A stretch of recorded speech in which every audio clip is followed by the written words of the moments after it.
Alright, welcome to the bonus event. Uh, don't forget to fucking join my Discord and be a part of this. Because you still have a chance. I hate to be one of those guys who's like, has overly high ego and then pretentious that my projects are really, really important. I hate to be this guy. Okay? It's my stuff is not important until I'm sending rockets to space or something. You know, I'm creating electric vehicles or something, some crazy ass technology inventing. Like, I'm a poor motherfucker, okay?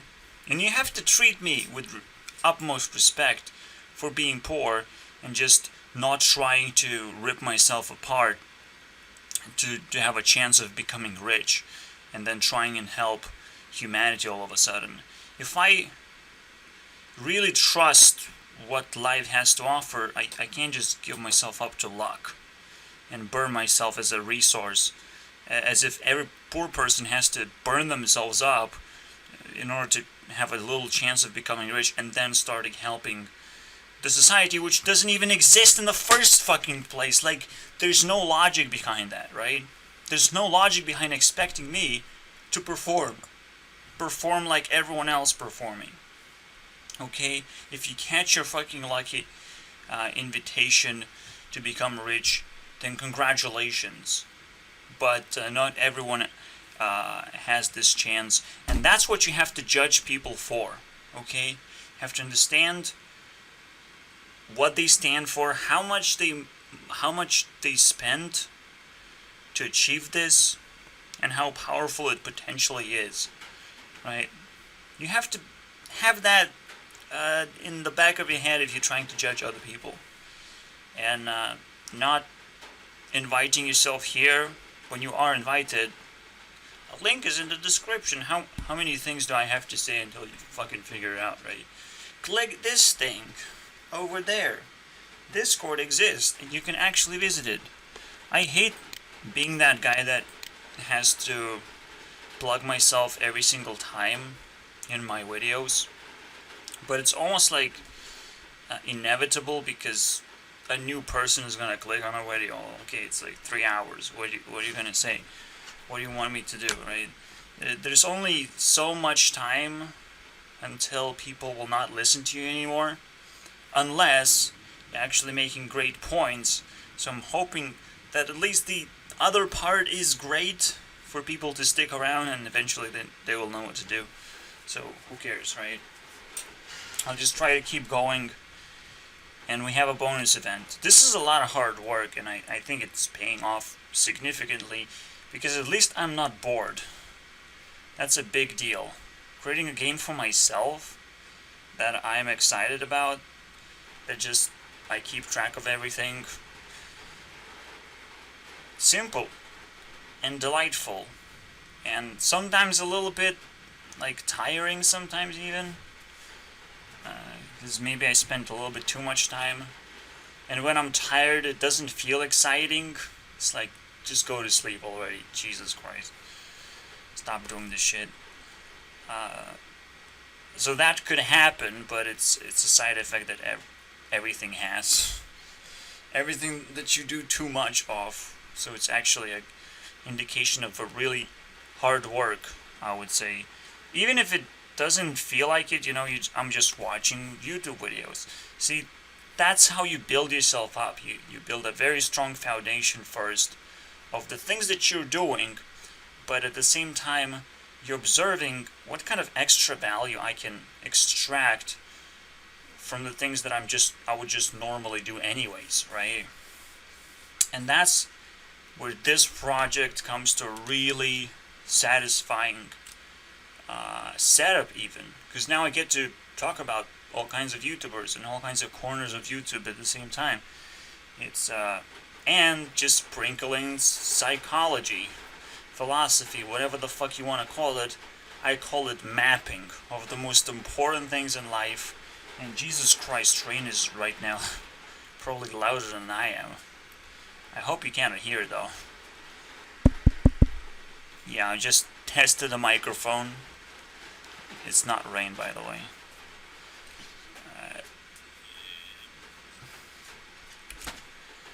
Yeah, someone really needs to weather clear right now on this Minecraft world that we're in. For this particular episode, I'm gonna give extra time for Minecraft, because this is not about Minecraft right now. So Minecraft is about like 24, maybe we're just gonna push it till the end of this month. And I'm expecting to now return to my engine, completely obliterate both of these themes. Because even though they're the most prominent games in my life, with Hearthstone I spent tons and tons of time. I stuck around. It's just that type of game that you cannot get rid of, almost. And card games themselves, they have such a very nice foundation of maybe tokenizing things, simplifying gameplay, really even getting into your heads, asking for you to squeeze a little bit of imagination on what cards could look like in the future, or what cards should be nerfed into. There's a lot of questions that you yourself as a player would like to answer, and a lot of YouTubers provide that as well. But it's not perfect. It is burning down because it creates so much frustration on some basic cards that make you question why. Why did Blizzard thought it was a good idea to print this? Why it's a good idea at all to create weird gameplay mechanics all of a sudden? Because a lot of cards can actually change the game entirely, where the games are slower, more random, more unfair, less skillful. You can actually create that.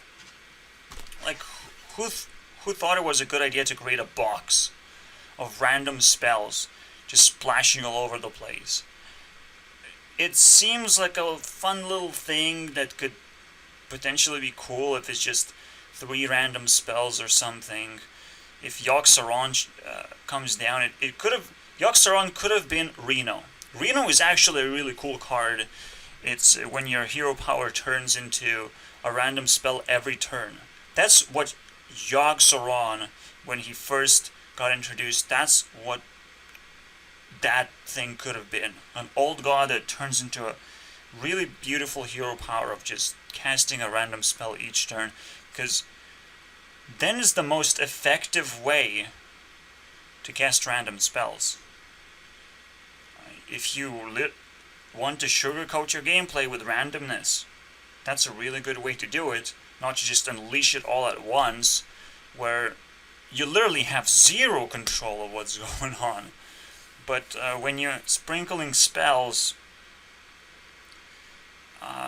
it's a lot more under control. You know, the biggest thing that you're gonna get is like card draw. That's pretty much it. Just some kind of card draw. And maybe a board clear against your opponent. Maybe, if you're lucky. And that's it. So you're gonna get a mild advantage every single turn, instead of dumping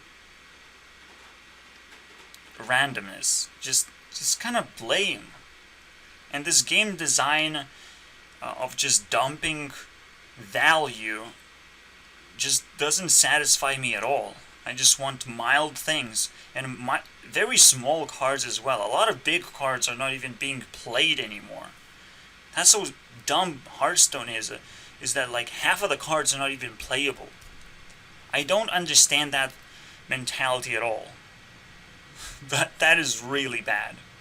Really bad. If you're a game designer for Hearthstone, you should have really dove in deeply and understood how cards even work and what is playable at this point. And you can also understand that from looking at Demon Hunter. So basically they knew what they were doing is like doing like every other game designer is like, oh, we're just gonna give up on community. Community is gonna fix our game. That's what every game developer now does at some point. They just give up. They just expect your community to report bugs and all that shit. But then you also get exposed for kind of being stupid at game design. It's like, you should get fired. And this is exactly what this bonus event is about to do, is fire entire Hearthstone into ash. Fire into ash, motherfuckers. You want to celebrate a year of Phoenix? Let's celebrate it fucking properly. First, destroy the Phoenix. And maybe, just maybe, there's a chance I'll move my faith from Minecraft into Hearthstone and try and revive this whole community as well. Maybe it's possible. Okay?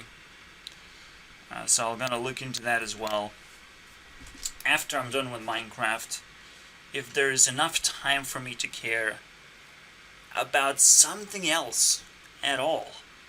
Because that's the real question. Do I really care? Or can I just move on and create a game that beats both of them and I don't have to revive anything? I can just move on and take all the credit to myself and no longer even play either of those games or be related to them at all. Can you imagine? But I can't imagine. I can't understand what that would mean right now.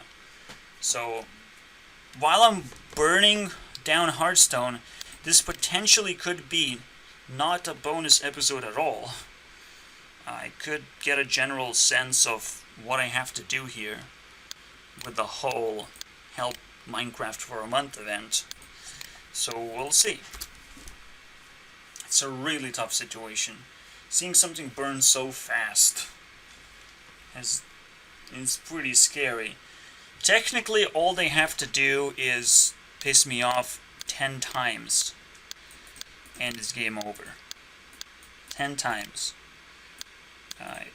It has to accumulate quite a bit, maybe 100 times, technically.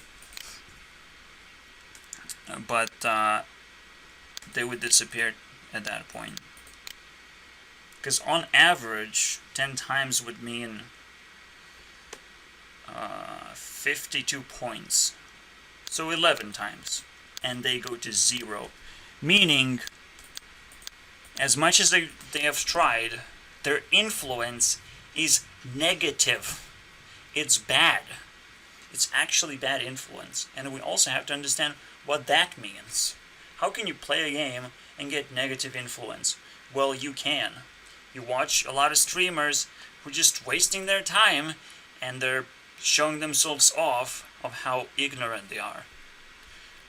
Because community is a community, but I cannot just enter a community and be liked all of a sudden for being different, right? Nobody actually cares about diversity, and despite we screaming about racism, our ability to deal with diversity is so lame, so fucking crippled right now. As if someone just chopped our hands off. If you're different, instead you're gonna spread rumors and talk about that person instead of just approaching and trying to deal with diversity, which eventually ends up being great. I'm not sure what to do, I'm just one person. If I'm diverse from everyone else, it's their problem, not mine. This is why I feel so fucking strong and purposefully, growing my ego instead of trying and integrating myself into society. Yes, it's a lot easier if I do it, but it's a lot easier when everyone else fucking does it as well. If they just allow diversity to prosper and not be left behind. It's your responsibility because you can collect all the effort and allow me to prosper easily. Now, one way to do it is just show up in a talent show. But even those are rigged and filled with expectations of you can only maybe have one very good talent, not many of them. You cannot steal the show, from everyone else. If you tier 4, you're stuck with nothing. No solutions. No options. Until it's too late and they kind of have to give up eventually. So the best thing I can do is just to wait it out. I'll explain what that means though. Yeah, I feel like every single time I can achieve rejection from everyone, as if that's the only thing that they can do to me. And it only makes me stronger, right? Because I have logic by my side, I can actually understand how to reverse rejection to my benefit. And because right now the times are not in my favor, I also understand that rejection is just a common cold, basically. Just a common flu that everyone has and they can't fucking help themselves. So being stuck with your computer when everyone is like wondering why you're stuck with your computer, why you don't go outside. It was always the same response with me, right? And it's like, well, you're a fucking zombie, you have no life. You can try and try and try, keep on fucking trying. But that's what you have been doing this whole time, a lot of people at least. Just try to be outside with other people and try and do stuff. But essentially just mostly doesn't work out, and I know it doesn't. I just don't understand why people are so addicted to it. Oh wait, I do, because they hate themselves. Everyone hates themselves, and being rejected is just a form of expression of that hatred, right? Cool. You think you hate yourself? Well, that's not something that I want to top. So I just take it. I take rejection. And I already said it once, but I'll say it again. The moment I rejected my friends, or the moment I accepted rejection, my friends just kind of collapsed. Their behavior went to shit. And going outside is not exactly something of a virtue, okay? It's just a terrible idea. There is no culture outside. There's nothing to do outside, okay?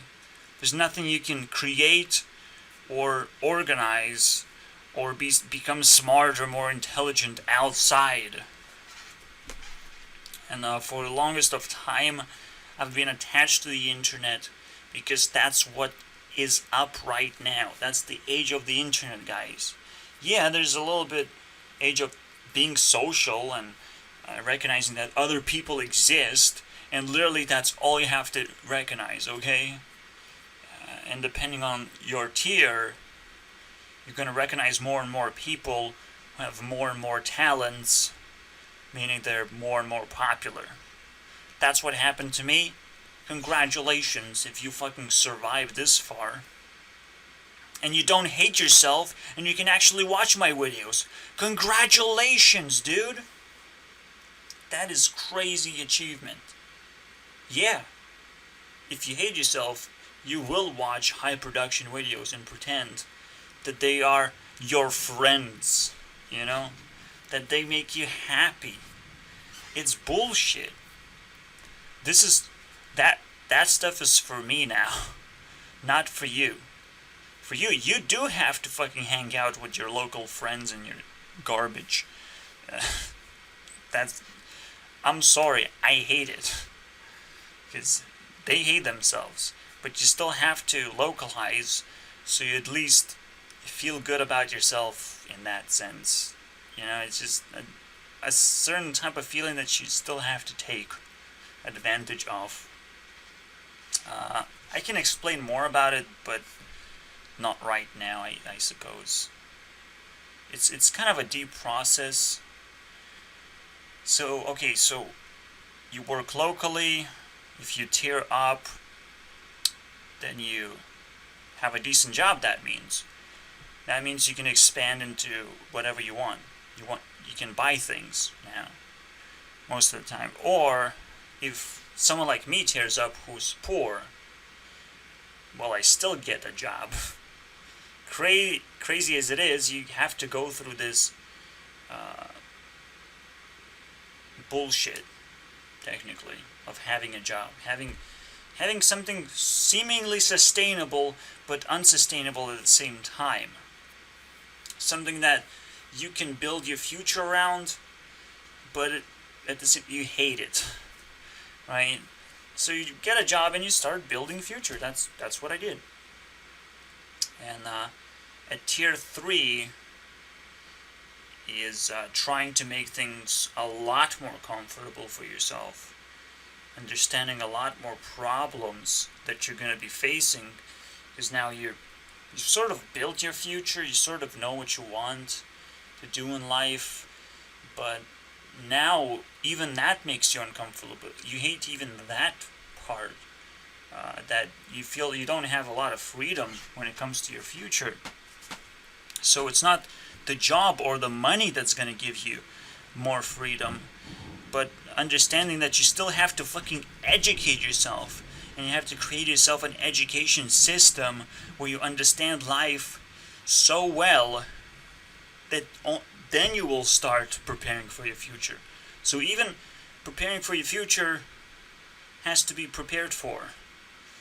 See, there is no ability for you to see your future until you get proper education. Education that you yourself have built for yourself. So that's the third tier. Tier 4, however, is now that I have built it, now that I have tried Ninja School, right? I have put my hands into this concept.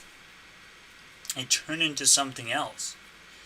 It seems like maybe I have to go even one step deeper than that, where I can't see my future at all, where I have to be pretentious and stupid on purpose, so I would learn everything life has to offer without even trying to, educate myself.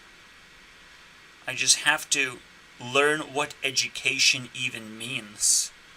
Like, what? Yeah, as you're tearing up, you're realizing that your ability to settle down decreases. But the moment you will settle down, you will be the most successful person ever, technically, based on your ranks, obviously. If I manage to settle down, I will break metagame. And people will be like, how did this guy do it? Well, maybe you will not be able to answer this question. Because it's almost impossible. It's almost like only Destiny can give you this tier. But at the same time, maybe it's possible to everyone. That's the craziest part. Tier 4 people will never probably be able to actually explain how to get tier 4. It's impossible. Only you know how to do it. Only you know how to tier up. I'm just saying. And you can define what it even means. But the concept of tearing up is probably ingrained in nature. Kind of crazy, but that's how it feels like. So it splits up, where only you can decide what it means, but it's generally here in the matrix of things. It generally works the same way. And that's how reality most of the time makes sense. That there are very consistent things and very choice-related inconsistent things. So you can choose things, they're not consistent anymore, but they work within the same kind of field or layout or game, whatever. So there's a force in nature. There's consistency and your choices, what you force yourself into. And eventually it works anyways. So I'm just trying to now understand the fundamentals I'm not even thinking about my future. I'm also thinking about a lot of other people's futures and what kind of part I will play in everyone else's lives. That is tier 4. You can no longer think about yourself anymore as much as you would like to, because you recognize one simple principle is that other people matter so much in your life, especially if you're a very strong person and you're full of love or whatever. You're gonna allow other people to achieve things for you, and you will enjoy that. And that's it. In order to prepare yourself for that, you have to unlearn everything, and then you will be able to start your education. That's how crazy it is at tier 4. Unlearn everything, and perhaps burn everything to the ground. Everything that you thought YouTube is, or internet is, or real life is, burn it to the ground. So learning the process of burning things could be very beneficial right now. Let's do it. Let's fucking destroy Hearthstone once and for all. We're pretty close. But at the same time, there's a concept opposite of fire. You can flourish your team. You can make me happy. That's pretty beautiful. If you get satisfaction for me, or like stability, I can see the future, like you're gonna have a great future ahead of you. All these things, you can hire yourself back up and prove yourself to be a great worker, a great companion, a great piece of the puzzle, something to cry for as well. Tears, if you can get tears out of me, oh my god, it's gonna put out fire real quick. So we're gonna play with fire this episode. We're gonna dive into the concept that I've added here. There's a lot of hidden concepts that I'm so happy about, that they mildly exist and they're mildly getting established here. This game is getting deeper and deeper. And again, you might want to be a part of it and help me research. If you help me out, chances are this might turn into something. And the biggest problem is, and something that I will also get credit for, big time, is it's not a job. It's just something people normally do and have opinions about. And you have an ability to express your opinions here. Holy fucking shit. I haven't posted myself anywhere outside that. I didn't just advertise myself as a go-to Discord. I never did that. I just am a guy. I'm a guy who responds. That's all you have to test, and then you realize I can actually share my opinion.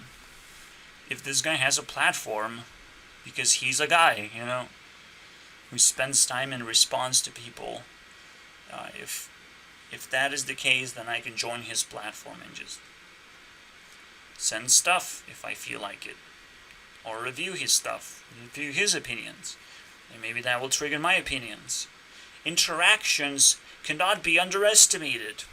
But just like with going outside, people have tendencies and opinions that will make them hate themselves and not make certain types of action. It's ridiculous. It is ridiculous. I want to understand it, but instead we shouldn't try and understand it. We should just try and roast it as much as possible, and then people realize that, yeah, your feelings suck, because now you hate yourself, and that will make your feelings suck entirely. You have to dump your feelings and start making actual progress in your life by thinking for once. The moment you start thinking, maybe your life will get back to normal. The scary part is, even though MatPat is a thinker, he's not a very good one. And he has insecurities and self-hatred problems as well. Do I have that? Everyone has that right now. Every single person has that. And throwing feelings away all of a sudden becomes a kind of weird thing to do. Is that still valuable though? See, the puzzle is not easily dismantleable. There's a lot of crossfire going on. But I hope I'll figure it out. Let's just dive into Hearthstone. Let's dive into maybe a different aspect of it. Maybe the unfairness. Maybe something that I hate. See, now I have to understand, okay, what is hatred? What can I hate? How can I destroy Hearthstone? So, the only chance it will have is just rise like a phoenix, right? When it puts down the fire and introduces me to something completely next level. And if Hearthstone developers actually thinking of creating new game modes now, just because Battlegrounds were so successful, maybe there is hope. I'm not gonna lie. I can sense a little bit of hope. Not much, but a little bit. Now the question that really bothers me is like, what do I spend time on? And how do I choose where to spend time? That's a really big discussion to have. This is why I have to like reestablish my entire Discord and maybe figure it out. Who decides how I spend? But it's still stupid. Why do I care about this stuff? Time management is one thing that is not established within this game parameters. So, I don't even know where to start. The only thing I know is that Hearthstone took a lot of time and stuck around for many, many years. And it's still fun and it's still like fresh game all of a sudden. It still introduces like improved concepts of the same cards. You saw how Doomsayer suddenly turned into a 3/5 with Rush, and that's a lot better card than Doomsayer. It's a lot more flexible. Or it actually split into two cards. Instead of having a 2-mana Doomsayer, you can have 1-mana Doomsayer now. Just throw a keg. It will explode and deal 5 damage. It's actually more flexible. You can freeze a bunch of minions and have a minion that would survive a keg explosion. It's another Doomsayer that's a lot more flexible. That's cool, I think. You can drop it on turn 1 and freeze turn 2 instead. Maybe you do have a 2-drop to play all of a sudden, even though that's now kind of a stretch. It's just a flexible card, and Doomsayer is still a flexible card, but now it has been improved, and I have to kind of move on, even though I'm so sentimental about this card. For some reason it just doesn't work out anymore. If Doomsayer gets removed, it kind of loses its entire purpose and fails to function. So that's really, really sad. Oh, by the way, Rania loses her trophies. All trophies go down to 0. I saw Jimmy has 4.1, so he deserves 5th place. Because Rania was in 3rd place. Everyone else go up 1 rank. And that's about it. I'm also thinking of swapping anytime soon. Maybe someone else will need to swap. Probably not. It's great. Now they have no trophies as well. They have burnt out. That's how dangerous this is. And just because I'm capable of talking about Doomsayer, I'll give them some credit. I love the card. I just... almost like I still don't know everything about Hearthstone. I want more statistics. I want more information. I want to understand, like, exactly everything. As deep as it gets. A lot of people just take the surface stuff. I want everything. I want to know everything about this. Maybe it will turn around just by itself. Maybe I will understand how to play around certain cards or something. But probably not. And the probability comes from just bad game design. Because if game designers understood what they are doing, they would just stop doing bullshit. And they would allow good players to flourish and bad players to lose. Battlegrounds did that, but it's too slow. The game speed is the biggest pain in the ass. You can't just allow your opponent to take an entire fucking 20 seconds every single turn. If they're not doing anything, they should be penalized. And it's just too boring. My solution is very simple. It's like if you playing cards, you get a little bit extra time. You have only 15 seconds to figure out your first move. But you should generally know what your first moves are going to be about. Are you going to draw a card to increase possibilities of what you're going to do next turn? Or are you going to just jump in and slowly untangle your hand for what you want to do this turn? People should, instead of just back off and thinking for 10 seconds, they should generally know what their first move is going to be in the turn. So it's kind of painful to just wait and not get your opponent penalized for wasting your fucking time. That's the biggest problem Hearthstone has. It's PvP. It's boring. Essentially, it is exciting because you never know what your opponent is gonna do. No. I would rather play on my fucking own and create the same exact game of where I put 9 classes together. Oh wait, there's a 10th class. Oh my god. And I just smash their decks together and see which deck I love the most. That's it. It's literally it. What is the most fun deck to play against myself? Wow. And what are the craziest cards? And at the same time, I would ban a bunch of cards.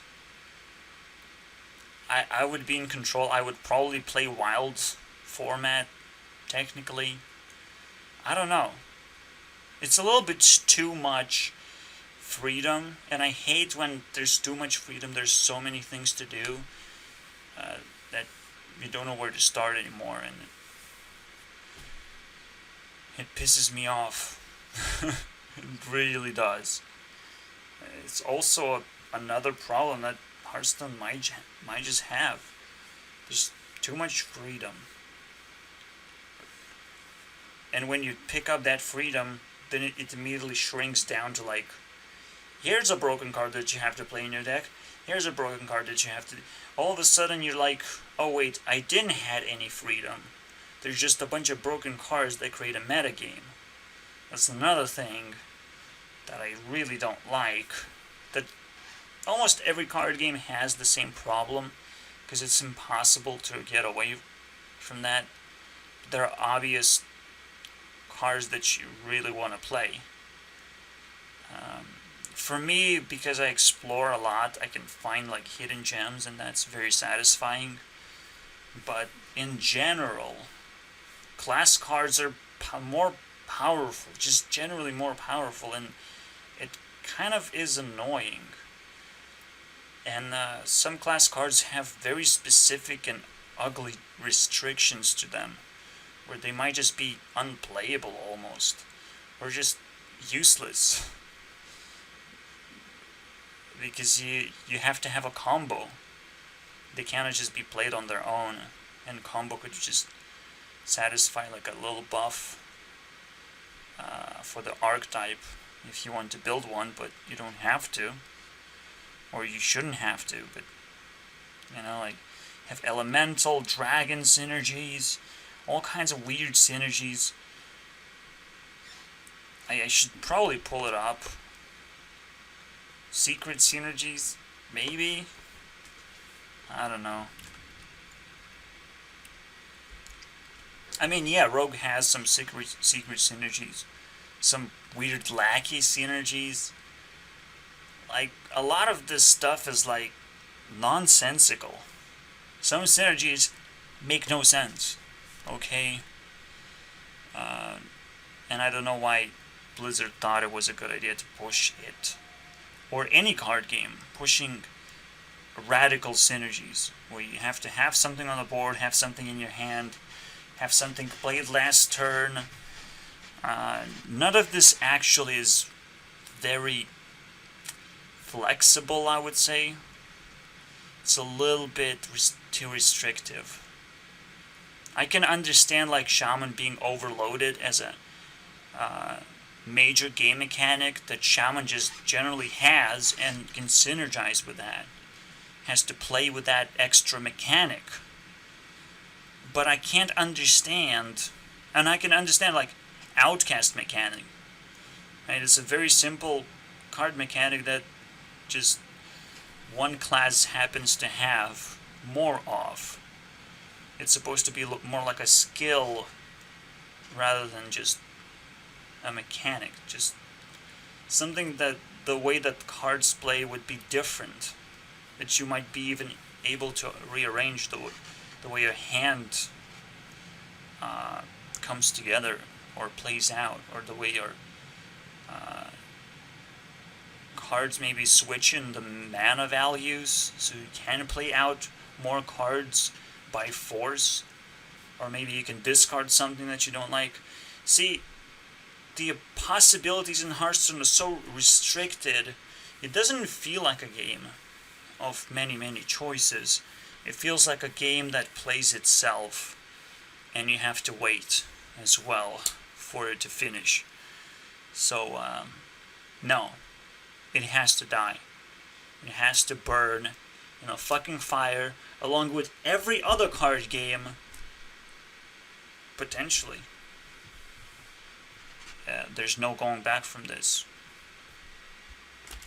One thing I'm gonna do immediately, Reddit just kind of fascinates me, and I want to see what happens.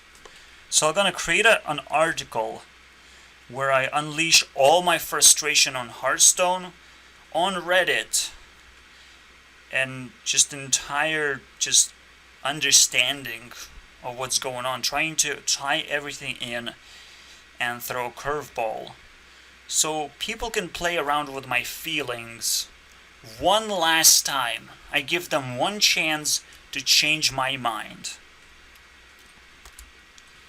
I mean, there's so many layers why Reddit is just not a good place. And the moderation is one of those reasons. It's like, if not only you have karma points that screw you over, you also have moderators that screw you over. You also have every comment that's trying to be fake nice, that's trying to screw you over, just for existing on Reddit. Just for trying to fucking share your opinion. And I'm like, okay, I'm gonna prepare for this, you know, it's a big deal, and it's not a big deal, it's just shut down immediately and nobody can fucking interact with this. Like, are you... Sure, not civil, because it is a very fucking frightening title. It's frightening. Also saying black and white, using this, could also be very frightening, actually. And I'm pretty sure fucking moderators can die. You know? If you're a moderator, you like Reddit, you can die. There's a lot of things on the internet that will just dig out with shovels and fucking hang them, basically.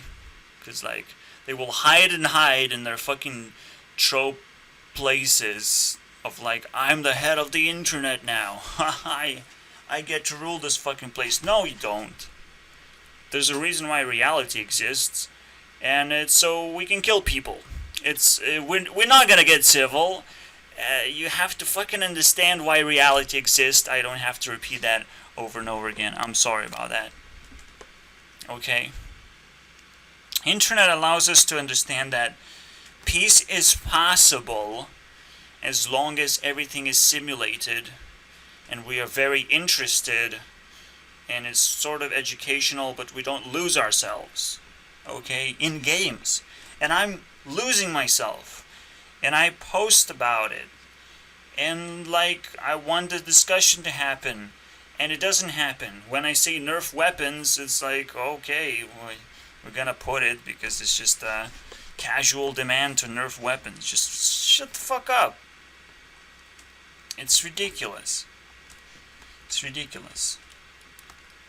And even though it was a casual attempt to ask for a nerf, it's also a little bit, it's like the biggest problem, right? Variety of reasons. How am I supposed to improve myself? How am I gonna fucking stick? See, that's why I'm ready to leave Hearthstone. Because there is no community. You can't actually communicate with anyone. It's like they're playing their little fucking game. They're trying to post comments, and they're trying to like stream and give you the illusion that you can actually interact, and it will never fucking work, right? They might just be the masters of that everything but Discord, and Minecraft could technically use Discord now. Maybe? No? Still the same fucking problem? No, the problem is that internet is trying to be clean. And that will never happen. That one thing will never happen is pretending that when you cannot be harmed, when you can't be harmed by the internet, you pretend that you can still clean something, right? You pretend that you can get the higher purpose of this simulation. We're just supposed to unleash honesty and interactions. That's what we're supposed to unleash here. That's how we're supposed to use it. Obviously, as long as this is upgrading, updating, we still have to keep it fair, for everyone, whatever. So if I'm like ahead of the curve 20 million times, they have to fucking nerf me. Hardcore nerf me. And put me behind 20 million lines as well. And I can say screw that shit. And move on. It's a little bit of effort, Just a little bit, in dumpster. I don't even have to explain why. A variety of reasons. Cool. Get the fuck out of my face then, Hearthstone fucking community. I mean, that's a perfect example of like, you have no voice against me. You can't fucking tell me what to do. And that's great. That's fucking great. Now I get to do whatever the fuck I want now with Hearthstone. Let me just rip it into shreds. If you have ever thought of yourself as a part of this community, I'm not sure if it's possible to attract any people, post videos or whatever. It's just the problem is, you have to understand one biggest problem is that internet is gonna continue moving forward. And in order to continue to move forward, we have to flip basically the dark web secrets and implement those things. Because that's the only way to improve internet. Is like you're improving like some crazy things. You're adding some crazy features, and one of those features is just allowing anyone to do anything, technically, as long as it doesn't touch reality. So as long as you're just spreading your opinion, you're just putting effort in and not putting effort out of like, oh, I will get your social security number, blah blah blah, all the information, break your privacy as much as I can. If that's not what you're trying to see. I saw water people post a comment, and I saw fire person post a comment. Basically, when I was highlighting the comment from Reddit in the end of my last video, that was a reporter. That was someone who just picks my words and tries to react to that, but is incapable of doing that because you're not supposed to do that. Just not supposed to do that. Because now you're breaking my privacy by not actually posting your opinion in general as a point that you're supposed to make. See, yes, I might just be too good at it, and I'm crushing everyone else, but if you're trying to do something, right? Like if you're trying to put makeup on, you don't just think about it or sing a song or just do everything else but put your fucking makeup on to just look pretty, okay? So if you're typing a comment, you don't fucking hire a monkey to type a comment. You don't just draw a fucking picture out of your comment. You don't ask questions, because comment means opinion, okay? You have to comment about something. You're not supposed to fucking ask questions either. You're not supposed to spread your fucking emotions out. It's like, well, I know a lot of people can relate to my no emotion or whatever I come up with. Internet is now full of shit because of fucking Americans, and that's the bottom line right there. Just fucking Americans. That's what's going on. We literally need to maybe ban every American just so they get the fucking taste of what the fuck they're doing. We have to transcend internet language. That's the best way to ban Americans, is just to create a language that they can sort of understand, but they almost have to understand that they are not welcome as well. You're not welcome. Shut the fuck up. Americans not welcome here. Just like British were not welcome, well, Americans not gonna be welcome either. I guess that was a shitty example of history. But it's kind of interesting how it's just relatable, but not entirely. It's completely different now. It's completely different, next level. Because it seems like every country is now like merging together. It is the end of all 4 seasons, I would say, in history. And we're going to next level, basically. Next level society.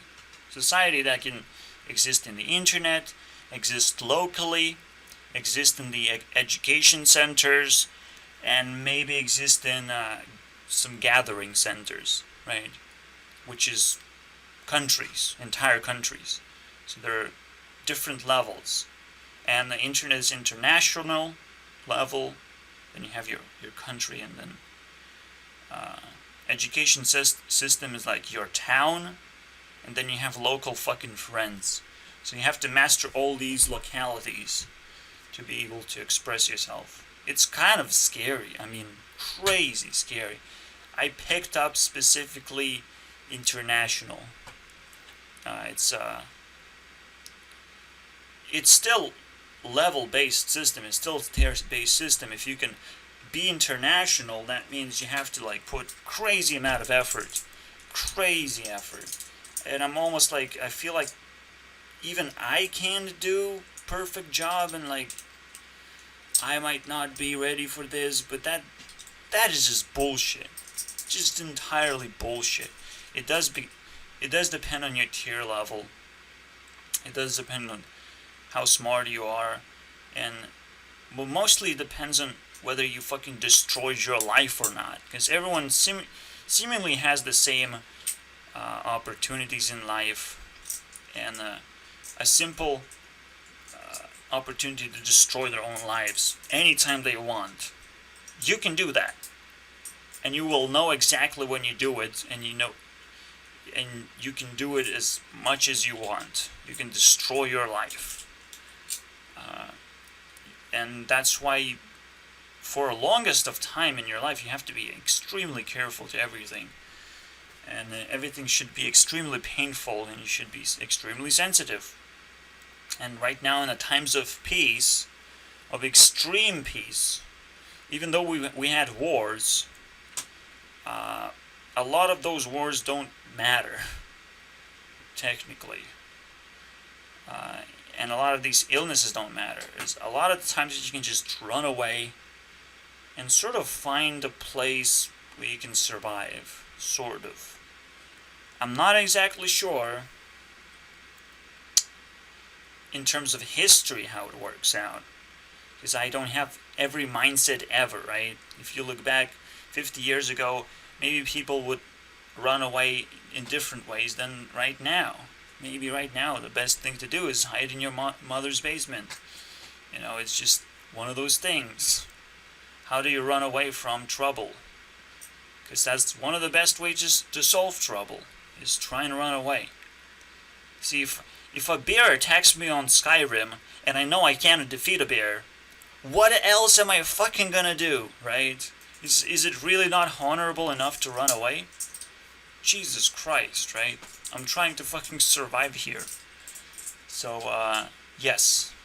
It's not only an option, it's gonna be, if you're very good at life, you understand that this is gonna be an option that you have to constantly push yourself to do, and it's going to be super common, because a lot of things are stronger than you, because either they're exploding in power, meaning that they're just using their power to scare people away, or to attack people specifically for that one special event. You have to survive, sustain yourself, and eventually you establish yourself. It's a long-term game plan of life.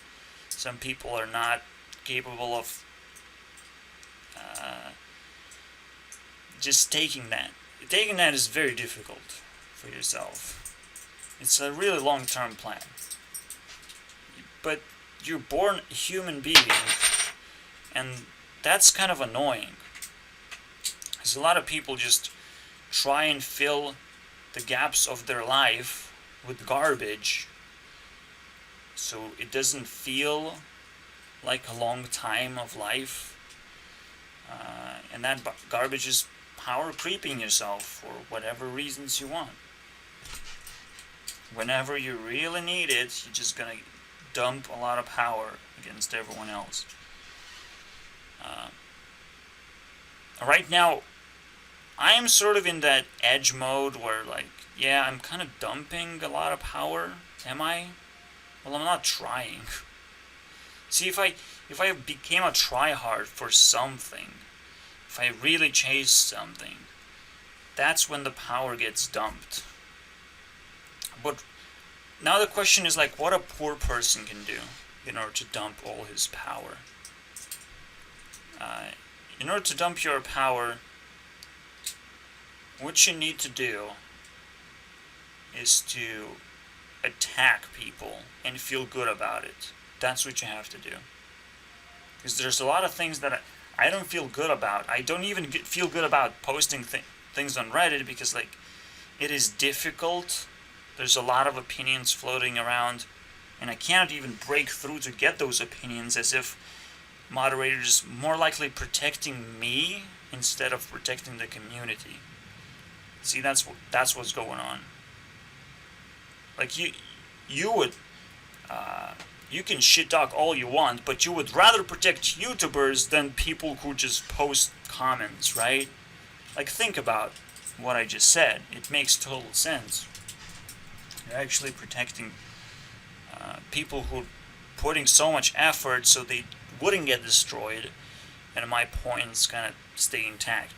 Because as much as I would try and like make the discussion rolling, I can probably simulate a better discussion in my head, and I should just stay alone and stay away from fucking hordes of zombies that just want to fucking hate themselves in a group.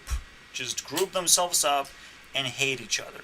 It's like, well, I can hate on you guys. I can't really hate on myself, which is what they're expecting you to do if you want to be in a group with them. It's like, you have to hate yourself. You have to fucking power creep at them whenever they want.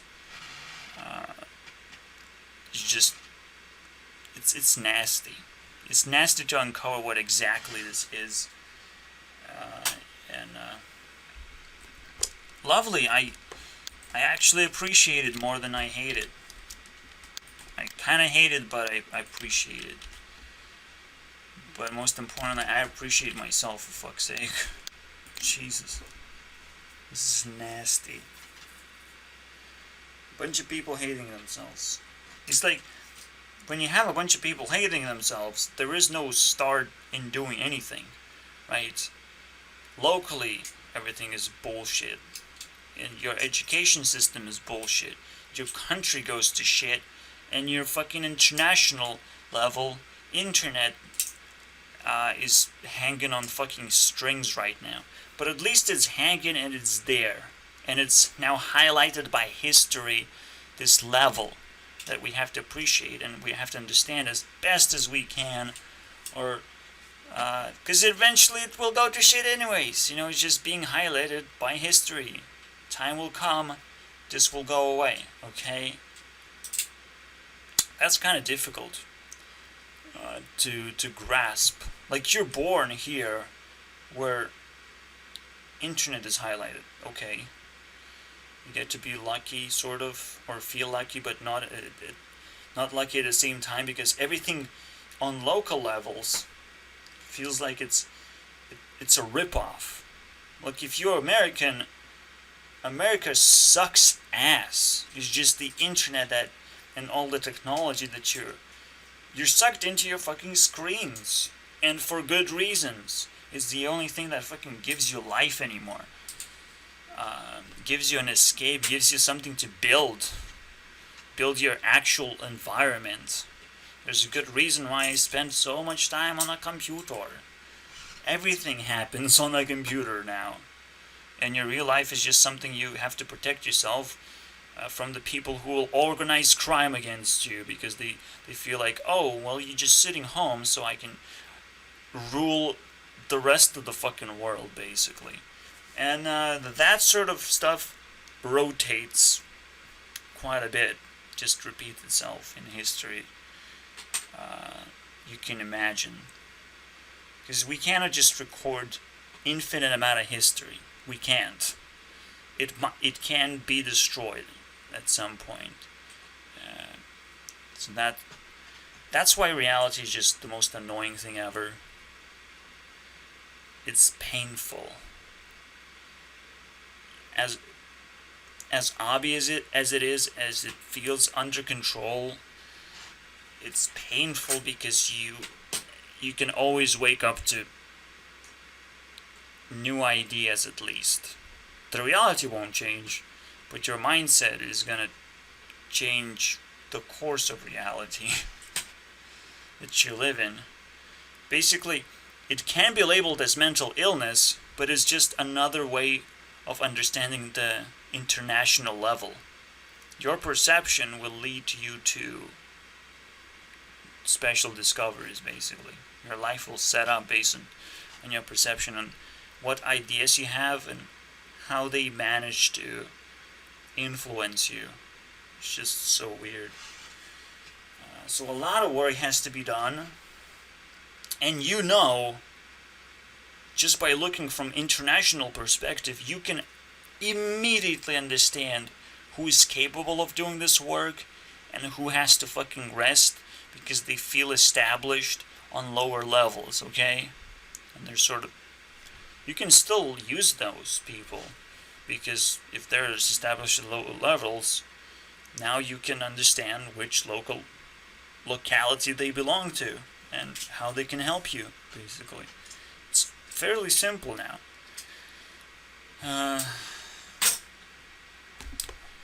I'll just put a locality token. Seems to be very useful.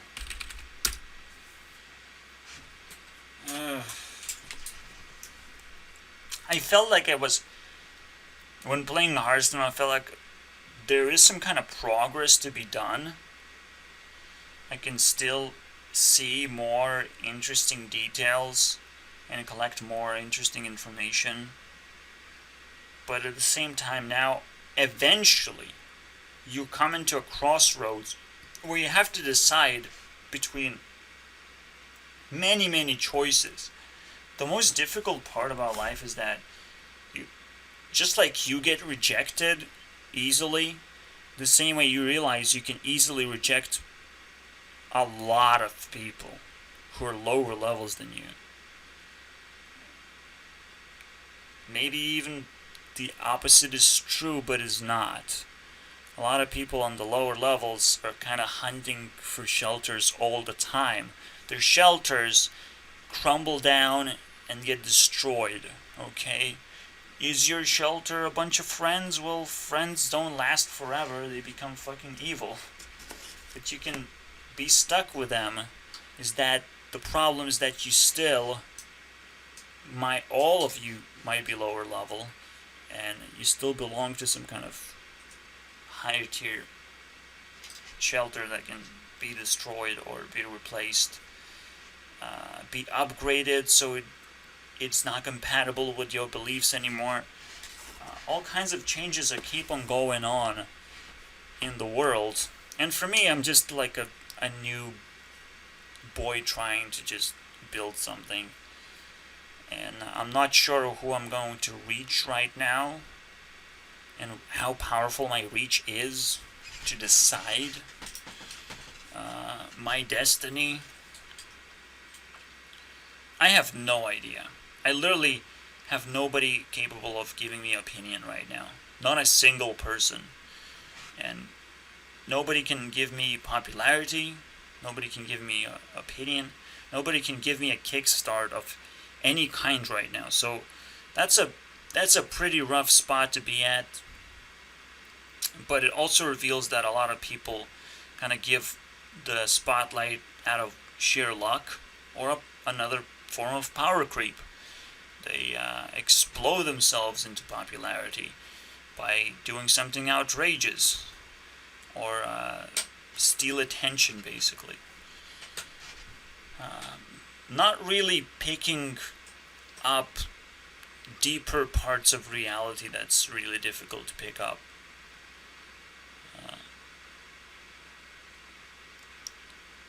Sure, most of it are Americans again. It's just American flourishing culture. Or is it? Or is it just a little trick? Another power creep of rich people being capable of stealing the spotlight? Well, no.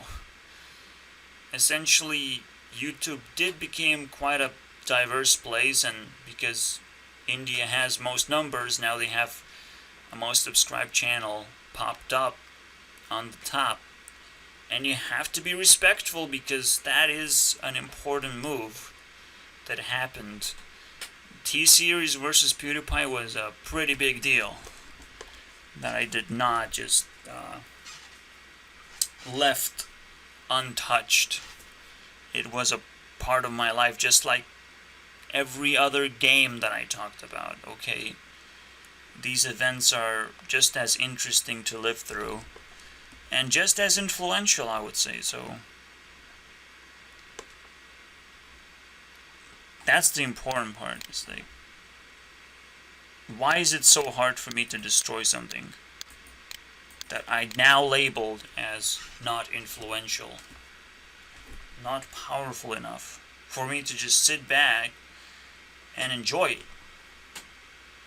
So that's what YouTube is about. Just you sit back, enjoy.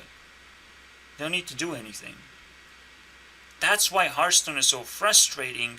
You're putting effort in and you get nothing. You get fucking nothing, dude. You get just frustration upon frustration because competition is always garbage. It gives the worst, it builds the worst people, the worst communities. It builds the worst things ever world could imagine, and eventually leads to just uttermost war. And perhaps that's exactly what internet is suffering from right now. Exactly these stupid fucking gamer communities that are trying to outcompete each other by any means necessary. By understanding that the games are not exactly fair, so let's just bot. Let's just create as many bots as we can in fucking RuneScape or whatever. Let's just break all the rules ever just so we fucking win, right? And it still seems fair because that is a part of a game to try and break the game. Yeah, but it's not embraced. You're constantly running from police by doing that. Especially now on international levels, you're not just running from police, you're running from eternity itself. Something that if captured, you will die and live an eternal life in sort of miniature hell, basically. Keep on living the same thing because you're stuck like in infinite Tsukuyomi. If you know Naruto universe, you're stuck in a dream world where things just are sort of your way, but are sort of there just to keep you trapped and happy, but away from real, actual matters in the world. Black Lives Matter? Yeah. Black out, okay? Black out of this reality and meditate on black lives right now. I hope it works, you know? I hope one day you realize, wait, I don't have to eat for one day, you know? I don't have to worry about food for one day. I don't have to worry about using or breathing for one day. Like, yeah, you don't have to breathe for like 5 seconds and then you have to take another breath, okay? And every breath is meaningful. It's crazy. Every breath asks you a question. Do you want to live? Do you want to live now? How do you feel? How do you feel? You feeling good?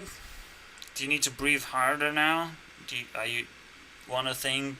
That's what breathing is. It's just a bunch of rapid questions that turn into feelings, so you don't have to fucking think about it for 20 seconds, because then it destroys your breathing pattern, and then you go into a panic mode, and holy shit, right? It's, you can label that panic mode as coronavirus, and none's the wiser, basically. Like, think about it. You can label anything that bad happens to you in any way you want. It's just the stupidest thing ever. I saw MatPat pick up Animal Crossing. He tried to make a spin a theory and he failed. But the worst thing that he did that burns his team for like 3 points already. Like, fucking ridiculous. 0-3. It's not a lot, but it's ridiculous. It's him picking up scientific terminology and pretending that it's just a normal thing to do. Just to appreciate science to the point where, like, terminologies are just, like, God tier things, right? Like, I don't use terminologies. I don't fucking research science. I don't do none of that shit because it's all bullshit. It's the worst thing you can do to yourself is pretend that every word matters. Black words matter. science words matter. None of those words matter. Usually, even science itself doesn't matter because it tries to do something that makes absolutely no sense, right? It's ridiculous. So just watch latest MadPat's video about Animal Crossing. It's about like mental illness and how certain mental illness are labeled, but those labels are so hard to fucking dismantle that it just falls flat. I use tokens, so, and those are really powerful tokens. Like every single one is really powerful. I started off like with weird ones based on the topics that I wanted to talk about more likely. So hide and seek is kind of one of those game ideas, game-ish ways to look at things. If I like open up YouTube, and what would happen?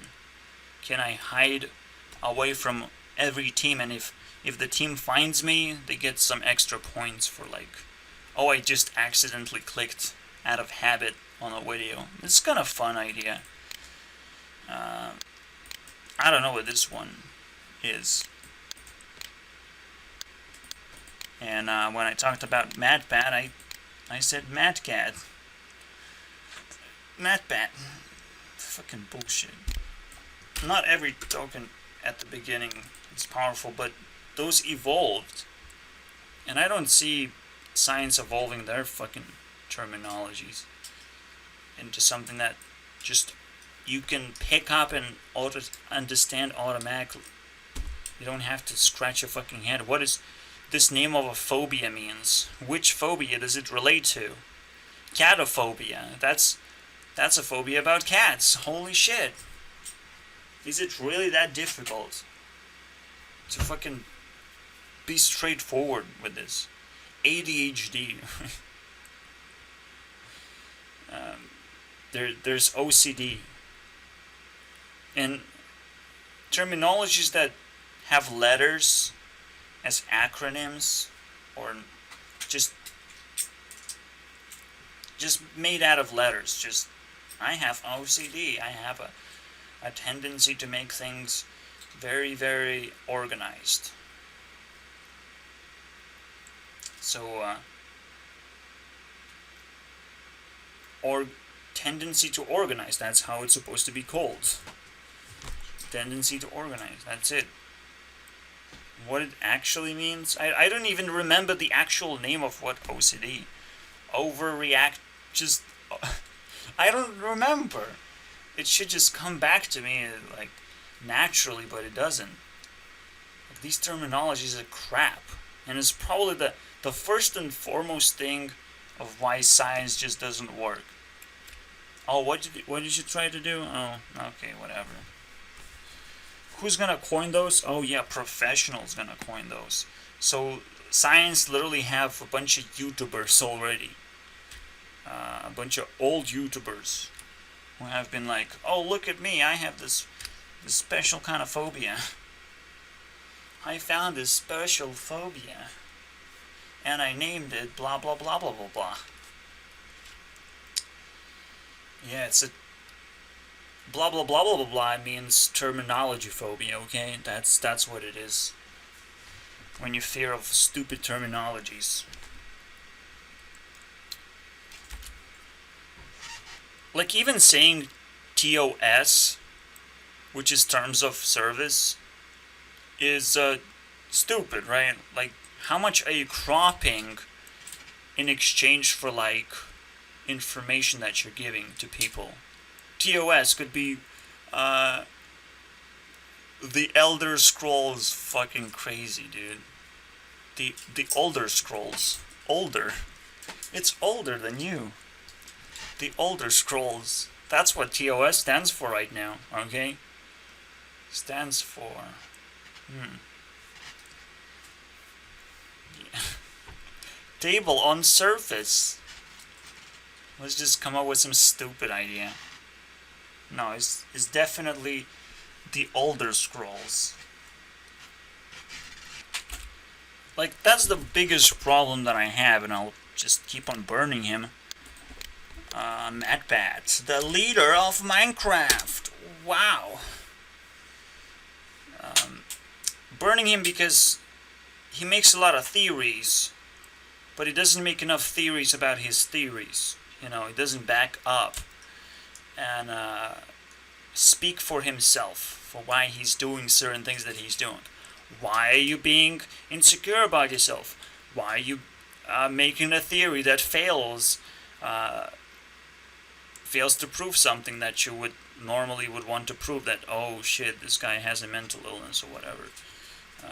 No, I just gonna back off and just games being games, you know how it is. No, just, Jesus Christ, what's the point of the theory of just saying games are weird? Oh my god, your terminologies were weird. So why am I using terminologies? Spin some fucking theories, put some thought into it. Don't let it just burn like that, okay? You can burn my eyes all day long.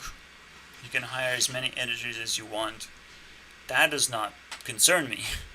What concerns me is the message all the time. It's the message. Does it flop or not? I don't look at pretty pictures and pretend that that's a lot of effort. That's a lot of fucking art going on. No, there's just one guy making another layer of science establishment on the internet this time. Cool. Yeah, I mean, when science meets internet, just like with politics, science is a little bit more bought by the government, so it doesn't actually belong on the internet. Because the internet is you can't really easily verify things. Oh wait, you can. Science is not about verification. Science is just spitting out fucking religion. Literally. Spitting out facts that a normal human being can't possibly verify. So it's what the fuck are you even talking about? Science is not trying to educate people, but trying to just spit facts that can be verified, so they're not facts anymore. I would rather watch memes, and they're more factual than actual science. So, it's crazy, right? If you give me a smartphone, I can at least say that it is actually smarter than science. Because I can now access crazy things, and I can do crazy things with a smartphone. And now I can experience those things, literally experience. Wow. And I can verify that experience. By experience, I can verify things. But whatever science is talking about, I don't know. Dude. Whatever you see through a microscope, whatever you see in space, and whatever else science is about, I know what computer science is about, and even that is a stretch. Zeros and ones and zeros. Is it important? Not exactly. What actually is important is, you pick up the basics if you really need it, but what is important is the systematic thinking, and not turning ones and zeros into symbols. Yes, I need symbols and not ones and zeros. Congratulations. Wow, I don't actually... so it's a very basic thing to do, to turn basic information into information that you can now use. And even symbols are a little bit loose. You want systematic parts, puzzle pieces that you can put together now, that you can interact with on deep levels. And that's where Hearthstone comes in, of it's so interactive, and it could be 20 times more interactive. And I put a lot of pressure on Hearthstone, and I hope it burns. Okay? Burns to the fucking ground.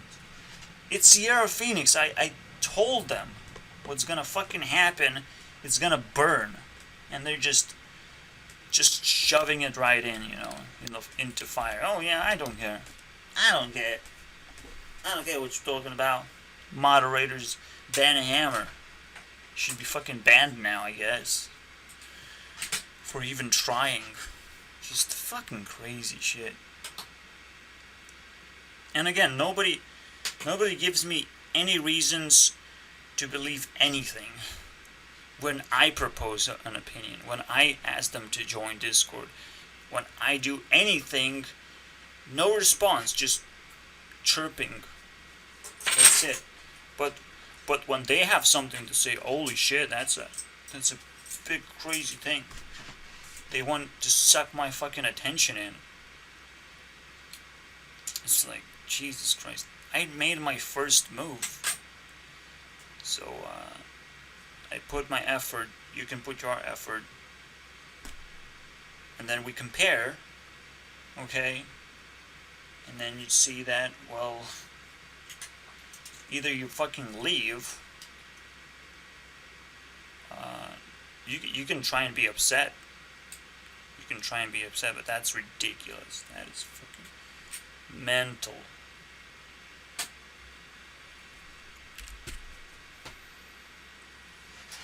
Yeah, it's deep, but you can understand how safe it really is when you're doing a lot of work, and when you realize that you do need to do a lot of work.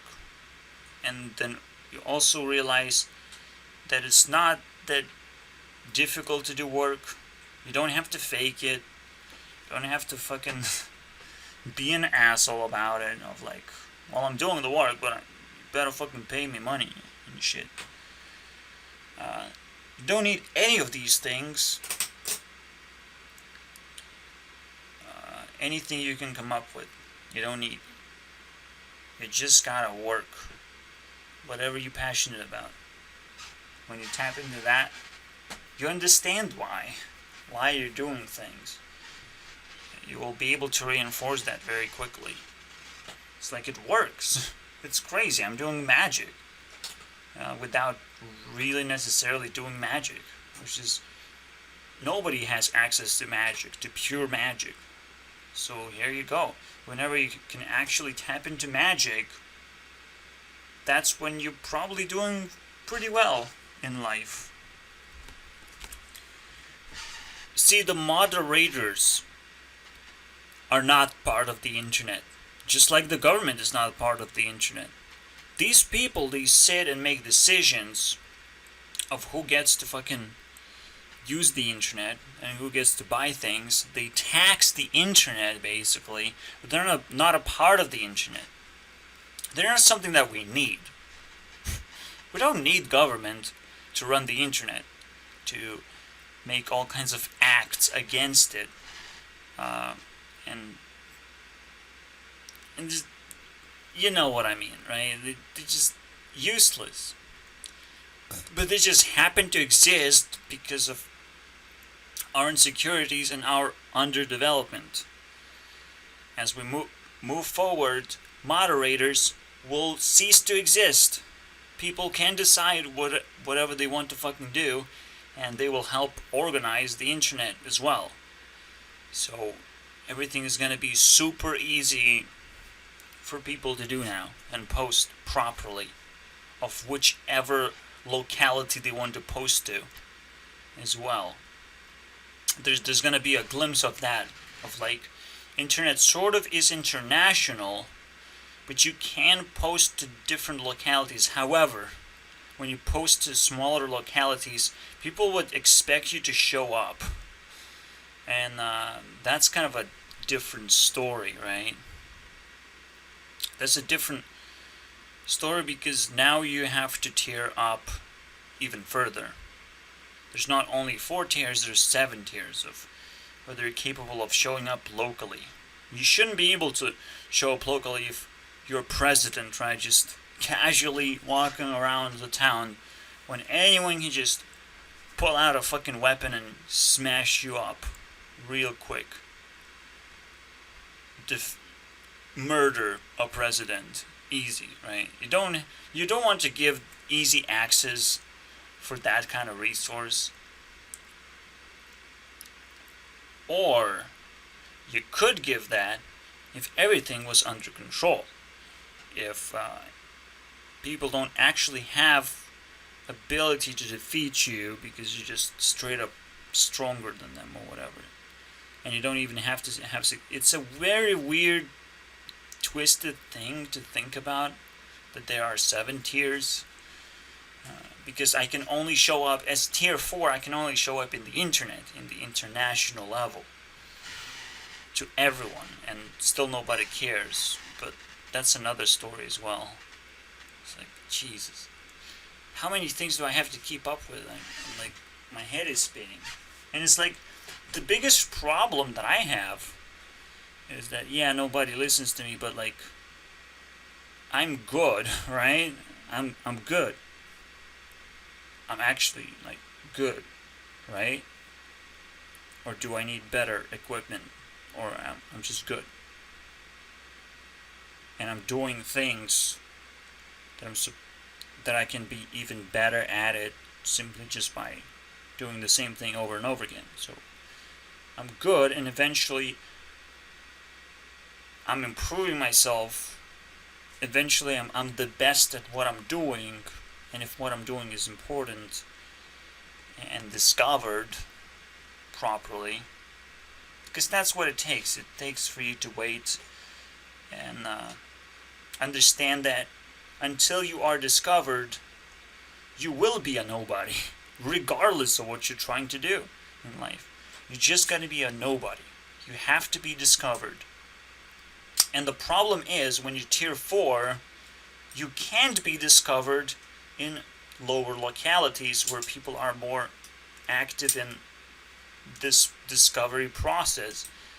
Internationally, nobody can actually discover me right now because we're still figuring things out, right? Internet is still fairly new and people don't give a fuck. Or, even worse, a lot of people throw shades where you can't really use the internet properly. That's probably the biggest problem. I should be heard. I should be relevant. It's just too many dumbass people are using the internet right now and not being banned. So, that's my movement. That's what I fucking want to do. Ban...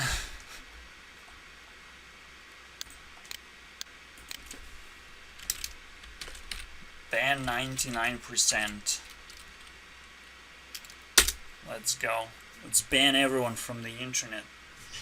See, I almost did all the work that I have to do. It's just nobody's using my Discord. And Discord could be the internet. The internet. Because you still have to define what internet actually is. What is the source? What do you get from the internet? What is the main thing, right? So once you define those things, maybe Discord can actually be that. Exactly that. When you simplify, when you understand what exactly internet is about. Hello. Welcome. There's no lag, there's accessibility from every device. Oh wait, no. That's not it. So there's plenty of improvement that we can do. Absolutely. So right now we have to just tone back out, okay? Like, forget about the internet because it's not working right now. Clearly. At least Reddit just completely evaporated. Reddit was not here.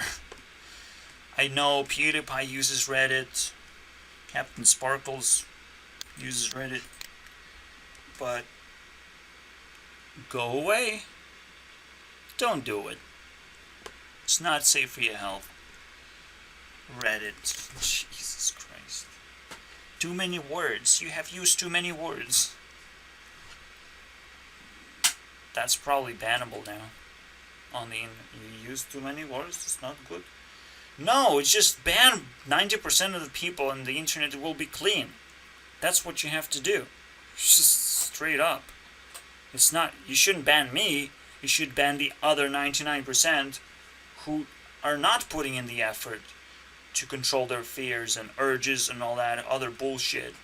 In fact, this George Floyd bullshit probably was bullshit, but was bullshit that was spread by the internet. Coronavirus was spread by the internet. Once that is revealed, we will start working on it properly. But until that is revealed, we gotta sit back and enjoy government meals. Hello, we're back to the same fucking track. The government is gonna fucking feed us shit, and only true fucking tier 4 people can be safe from all of this bullshit. Because we belong here and we understand the higher meaning of things, so we're not affected by some government. What is that? Oh, that's tier 3, right? That's just something people establish to feel safe about reality. Cool. You know, to control their fears.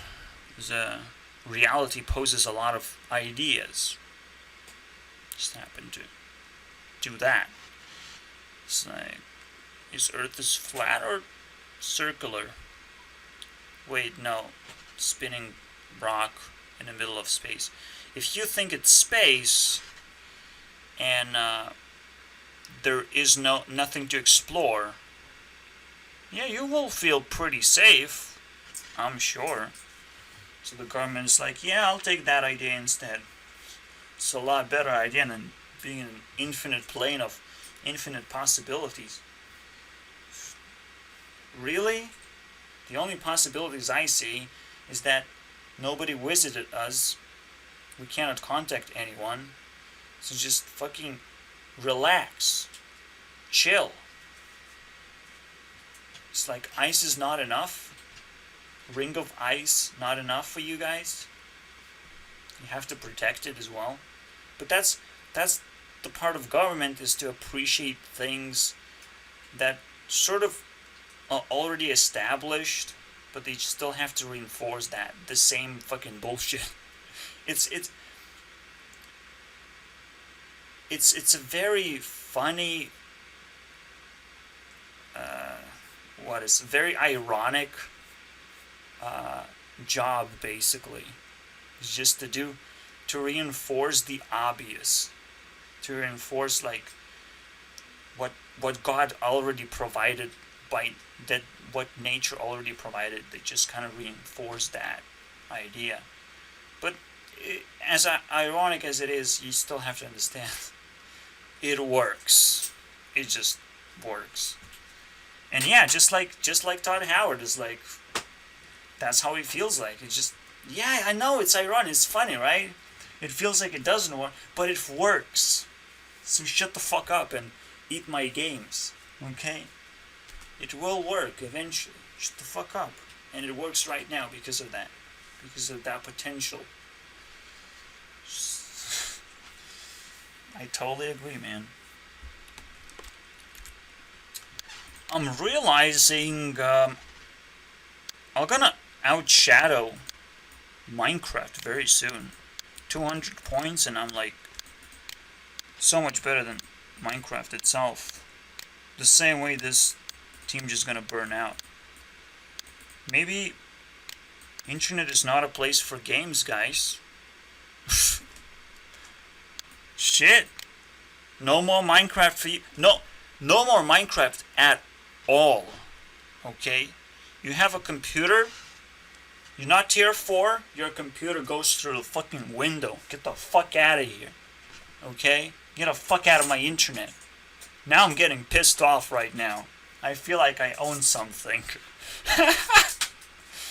Oh shit, dude. Fuck, now I can attack everyone. You know, I can be outraged as much as I fucking want and spread that same fucking level of outrage. A level of outrage that you can't imagine to control in any way, shape, or form. Because I fucking ban you from the internet now. Anyone can ban me from the internet. I don't give a fuck, man. Because I know how to deal with unfair. Okay? That's It's my specialty. If it's unfair, I'll fucking deal with it. And most of the time, uh, I can't help it, okay? I can't. I am who I am. It's like, if you're a dragon and you try to deny that, like, what the fuck are you trying to do, right? Trying to become a bunny? All of a sudden, maybe you can't do it, but it's kind of dumb. You evolve into something and you can actually observe yourself being that being. So, no problem. Besides, the real question is like, did you found success in tier 1? No? Okay. Tier up? Natural. It's crazy, right? The only thing you have to do is not find success, not find satisfaction, and just be better than the average other human beings and not be inspired by them. Because you're not try-harding at that level. Where whoever is next to you, like, you just fall in love with them. It doesn't happen? Move on. Next level. Let's go. Just try to keep up. That's what's going on. And honestly, yeah, that's a really good way to put it. And I'm really putting out my fucking fires right now. Real good. The most terrifying thing is that not only I get rejected, but I can't contact people on YouTube who are killing it, right? Like, who can I contact? Who's free to talk? Who's free to join my Discord? How do I promote my fucking Discord? What the fuck do I do? I tried promoting a little bit. Maybe I should try again and just keep on bumping my fucking Discord now. As much as I can, just to suck in a little bit of cancer at least. So I know what to expect. I don't know. But yeah, I'll try to keep stepping one step at a time and climbing myself up. Literally, it's crazy, right?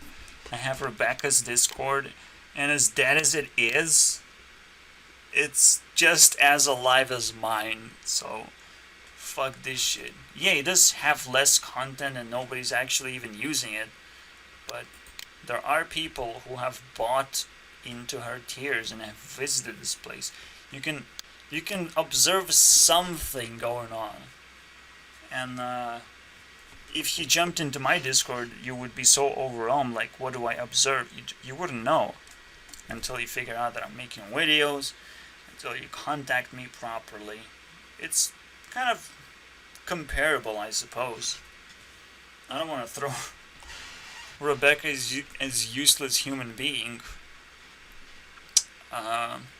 Is she gonna be on Pitch Perfect 4, the movie, the new generation? Let's hope. I know Hailey's like on the third movie, and Hailey's not even on the list anymore. Get the fuck out of here, Hailey. Some pop stars just can't make it there. I mean, new pop stars just suck ass. What I want is amount of content. Amount of content matters. If you just release like 3 songs and that's what I get to listen to, like, next, thank you. Try to keep up, cause keep pop basically. That's what the name of the game right now. Just keep pop. Keep popping. And you have to now be really popping.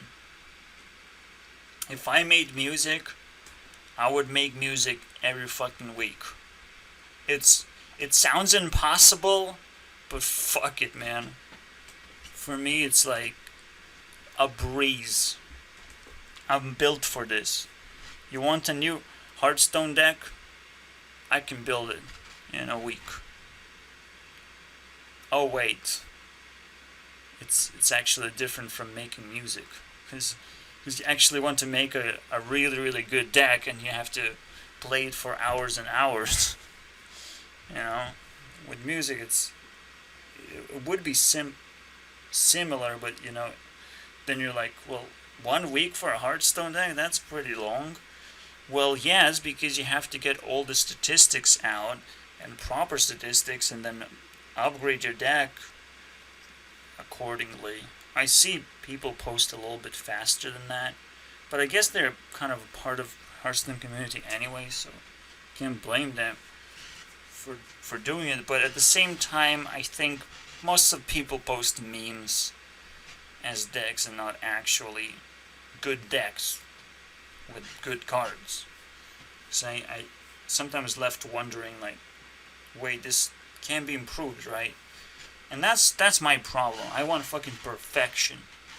I really want perfection. Nothing else works. So let's burn them. Next level. Fucking reached it. One perfection, guys. And that's 5 points right there. Burned. And because now Ronnie is sucking it all up, might as well just give it more. Now Visa's on the target. Now I'm just nuking everyone. You with the highest points, with the highest potential to get a trophy, nope. Get out of here. All of you are fucking dying real soon. In the fires. And this Minecraft thing is gonna be outshadowed. I guess there are many ways to win this game. To achieve lethal damage. Poof. And kick these motherfuckers out of here. Out of my head. Out of my worries. Clean up my history. I want to stand up for myself. They will always have a chance to come back. Why not? But it's always fun to fight. And that's what it's all about. My post was full on trigger warning package, basically. Triggers everywhere. Guns everywhere. It's like a delivery of guns. Who wants guns? Let's fight. It's all safe anyways. It's just internet. And moderators are fucking assholes. The tier 3 people, they don't understand what internet is. They have to be re-educated. So, first thing to do in order to re-educate them is ban. First of all, people that they're trying to moderate or protect from the internet is you just ban these people. What are you trying to do? Ban. You're trying to ban me from Discord. Well, I ban you from using Discord. From your Discord server, I ban you from using this. Or the rest of the internet as well. You can't necessarily... You can watch videos and consume content if you want. We're all bored at some points, and we need some inspiration, sure. And you can pretend that someone exists for you locally. You can take responsibilities, I'm sure. But what you can do is post comments, do likes and dislikes. A lot of people are getting tired of this YouTube bullshit. Where you just, someone posted a stupid comment about me, and I have to fucking take into my heart because I don't know this person, but I enabled comment section, and I have to think about it, about some stupid opinion that someone wrote, and think whether it's true or not. Well, someone said it's true, so it's the same. Todd Howard is on that fucking scale, fucking understands everything. I'm sure, like, Todd Howard can just take it. Just snatch, steal an entire team right now. Jesus Christ. Everything he says is a meme. It's like godly meme. Everything he does is a fucking meme. Just sitting down next to Notch. That's a fucking meme right there. Jesus Christ. How do you get a hang of Notch, dude? That's some privilege. I have to respect Todd Howard. God Howard now. The only thing next you will have to learn is I'm gonna run Skyrim for you. and explain all the rules you have to follow one more time. For fuck's sake. But I first want to reach like a level 50 or something account by following my rules. And that will take ages. It's fucking crazy. Just simple rules and all of a sudden a game is fresh and unbeatably interesting. So it could be better than Minecraft in its entirety. I mean, like let's be honest here. What is Minecraft? I used AdventureCraft. I didn't use Minecraft. I just used the... You know, Minecraft, when it turned into an engine to run maps, to run builds of any kind, that was good.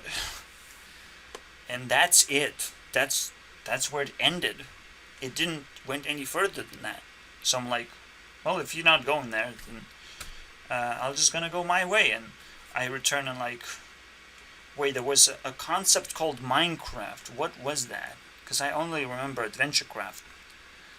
So now I'm like trying to wrap my head around this idea, and sometimes it clicks, sometimes it just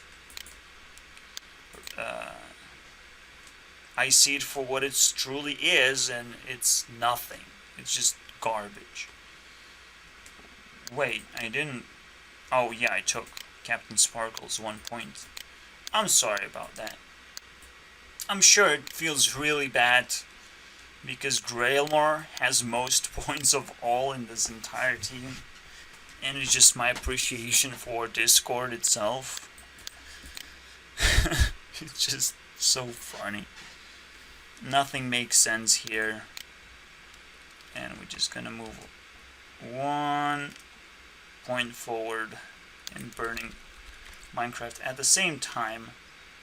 The fires are small, but we're gonna synchronize, and I'm gonna figure out how to knock them out with one punch, basically. One big ass punch in the guts of Minecraft. Get the fuck out of my life, once and for all. And whoever speaks of Minecraft will be banned automatically from the internet. Congratulations. I mean, Skyrim might just prove itself that the only way to play it is single player. Okay?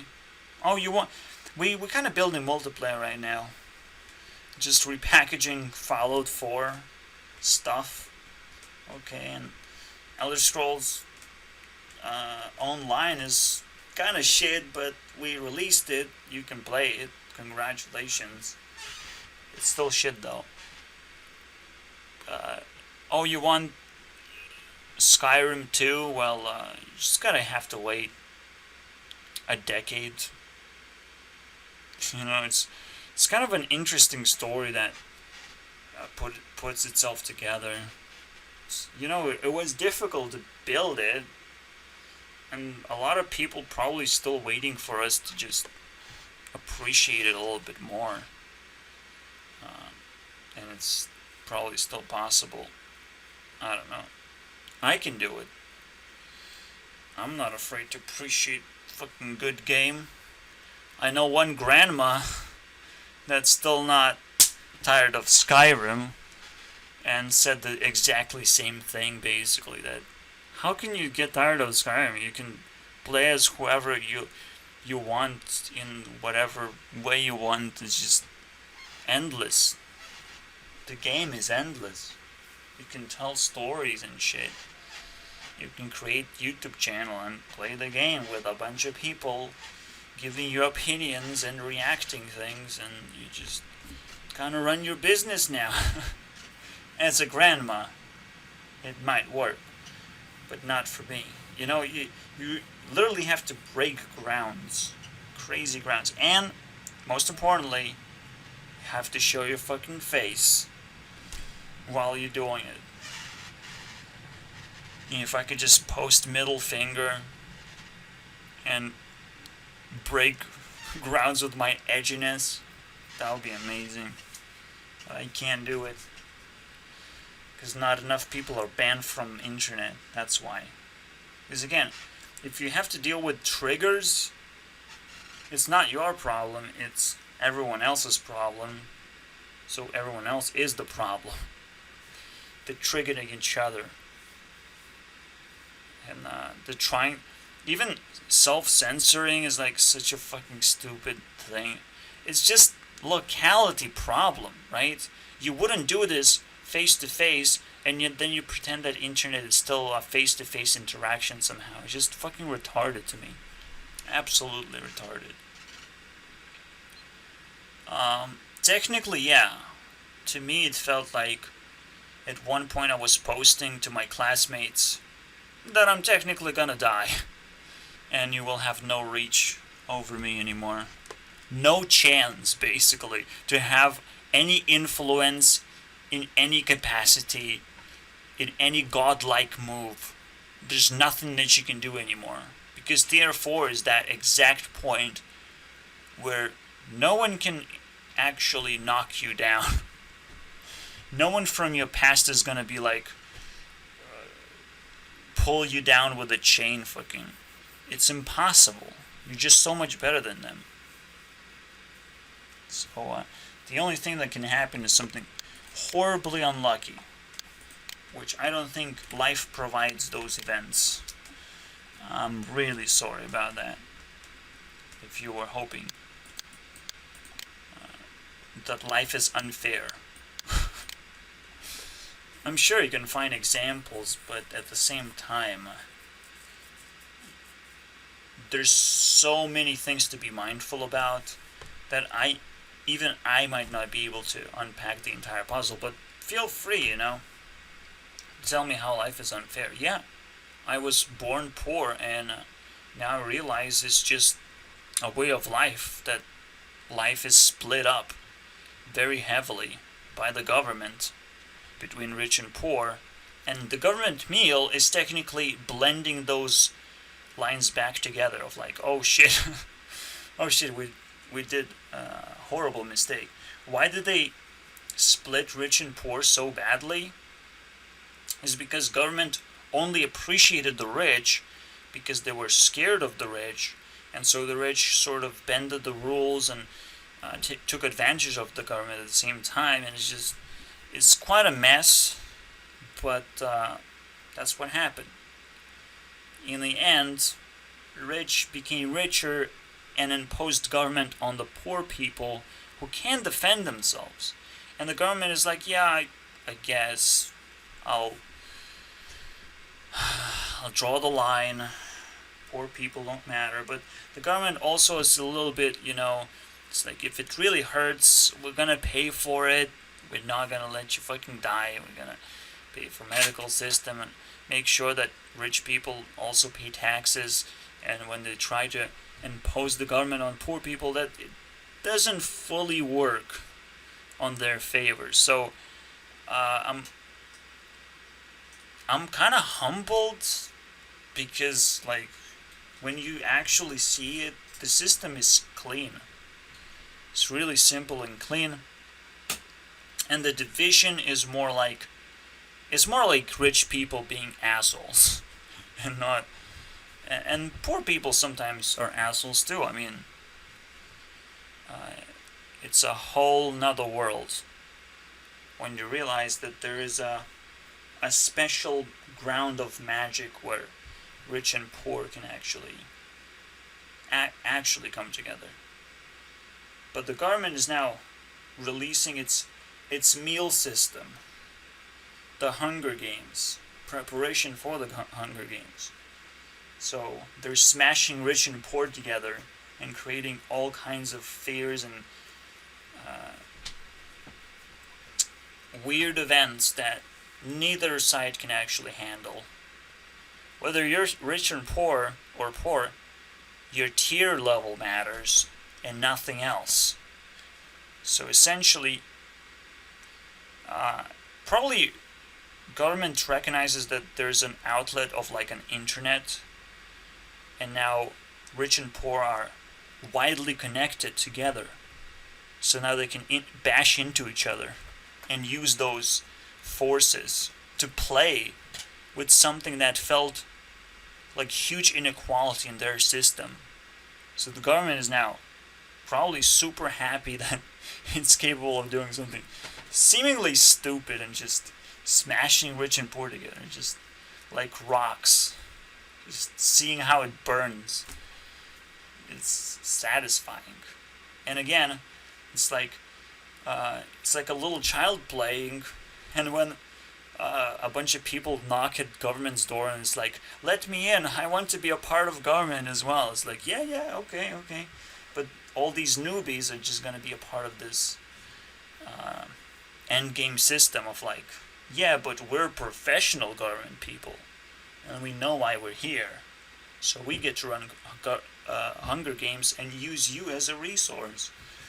And this is going to be amazing because, like, think about it this way. This is the government, and this is the minor government after the clock cycles through, right? So, like, right now it's 3-4, and once it cycles through, it's just going to create a minor government. And the bigger government is be like, but you have to play our Hunger Games. And so it cycles through this section, right? The minor government. This new government that has been created out of fear of people. And they came up with all kinds of weird things to embrace as well that are super ironic, super meme-ish. But it works just because you care. You can hide a bunch of truth easily under your fucking carpet or whatever. It's just gonna be such a fucking fiesta. I'll get to sit back and just enjoy even more of it because the government itself, is coming to an end game, coming to a close. The entire thing to me is gonna be interesting, not just the crazy things that is gonna happen. Wow. This is a big deal. The biggest deal is to just realize that I nailed it. Okay? Fucking nailed it. I got a calendar. Mayan calendar. I'm out. Fucking imprison me, assholes. You see, that's the greatest thing. You can put me in prison, I will still have Mayan calendar in there. Fuck yeah. No one can steal that from me.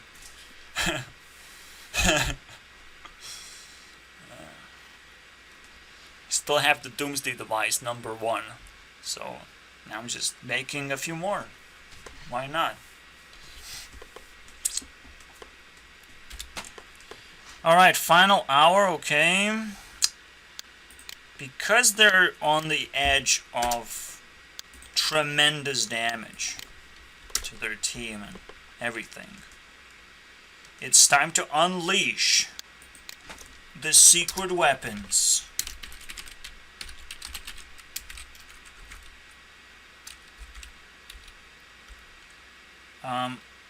I don't think I need to like label their power levels or whatever they do. It's kind of a little bit lame, but I guess it might be useful right now. The secret weapons unleashed. Meaning that potentially we can also destroy that. I don't know. There's a lot of things that we can do now.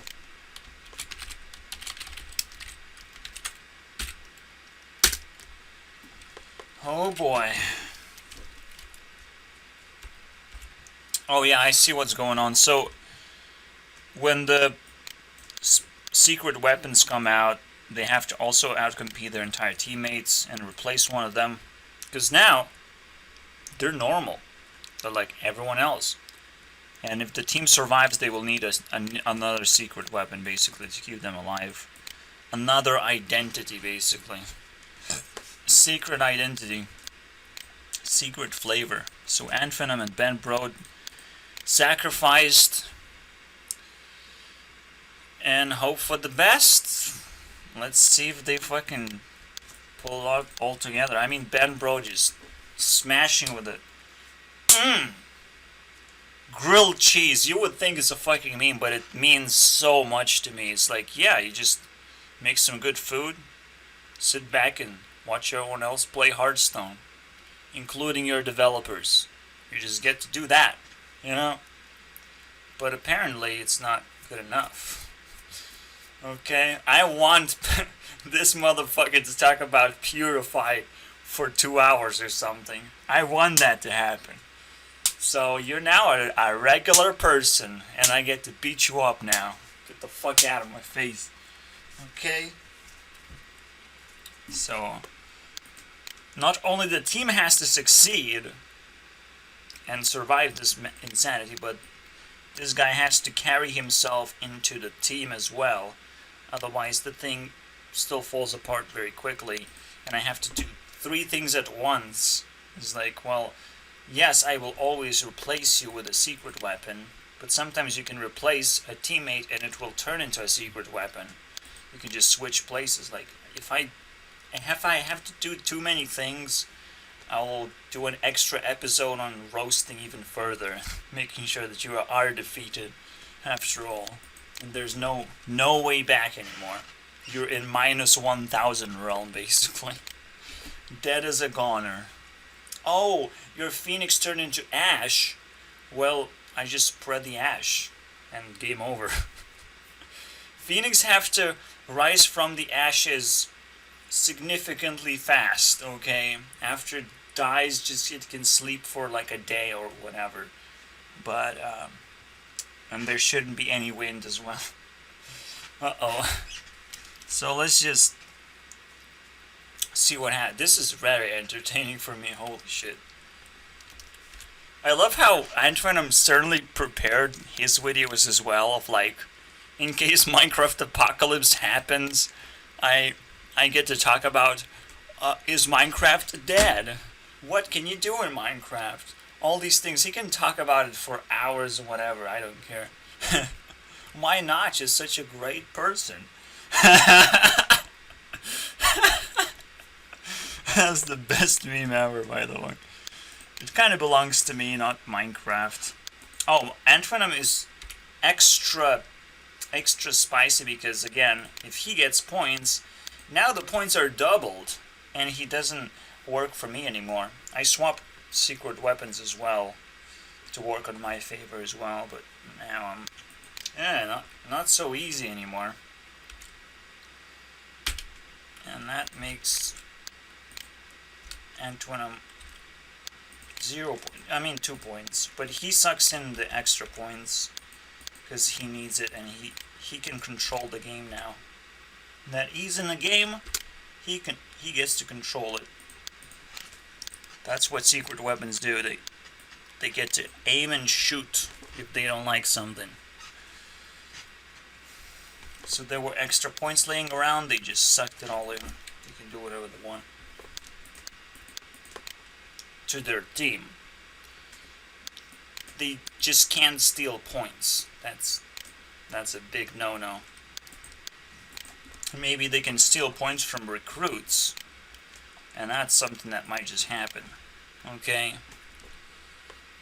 There are plenty of ways to cheat your way into normality, but there's not enough ways to bring the team back together again after it has been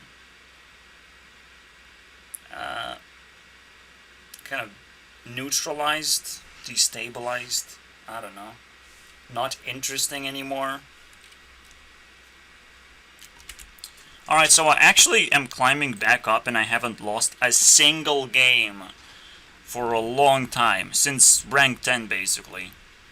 And now I still have the double star thing. What is this deck?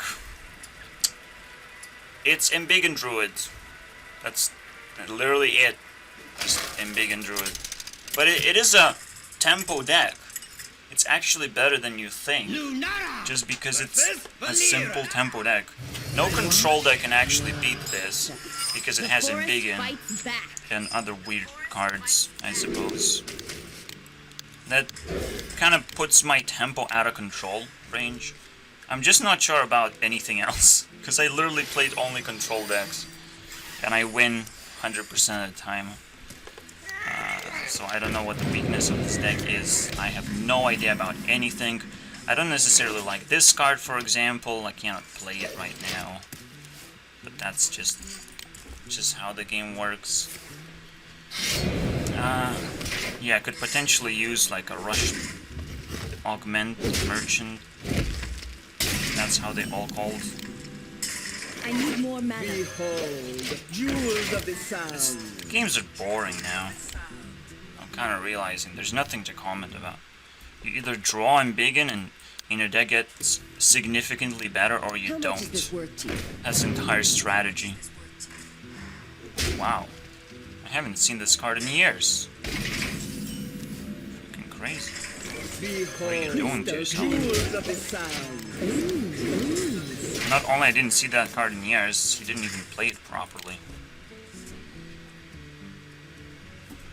Always the Surge is just amazing card here.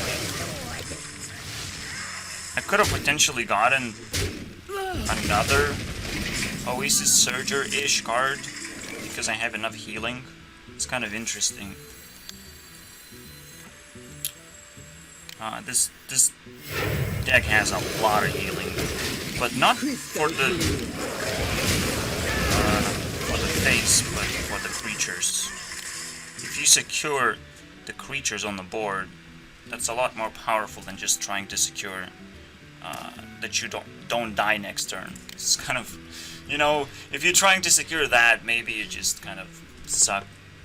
Your deck kind of sucks. I love tempo decks, and this is just back to the good old days of like how tempo deck's supposed to work. There's nothing better than that.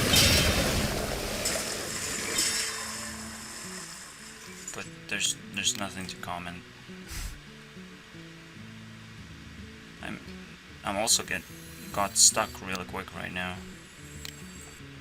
This is so stuckery. I could just play some crap. Probably. Like this.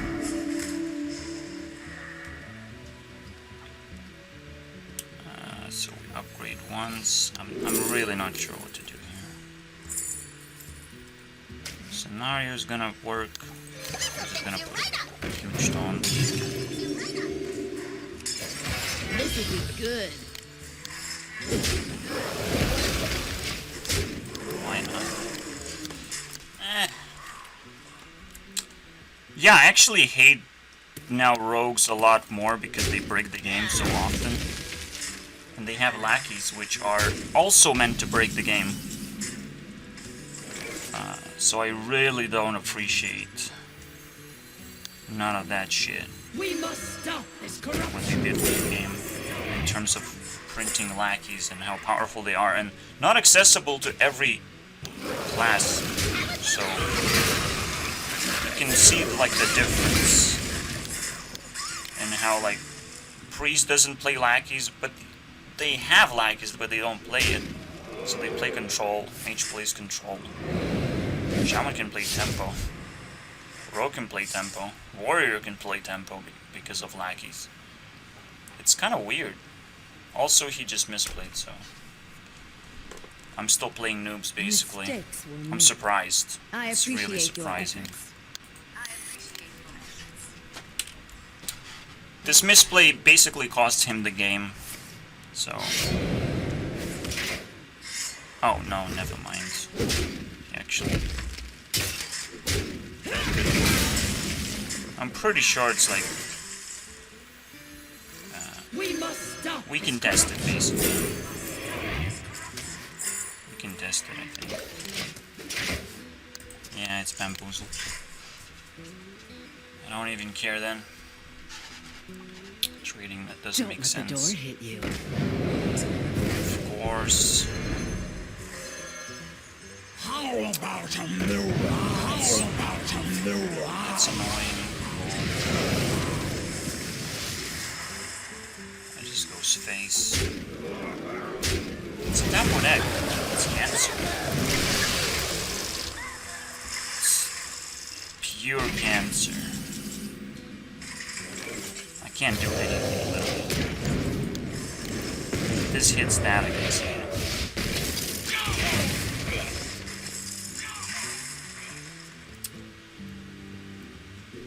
yeah. I can still play, like, I have Germination. I don't have to fully concede. I also have, like, Ritualist, heal myself back up. Like, I have huge taunts, so if I can heal taunts, I'm fine. This is a meme now. That's another one of those. I'm not even closely on the edge. I'm almost like winning. Have to understand that part. Probably. One thing that pisses me off is that the secret is ambush. And he said well played as well. Like a cancer person.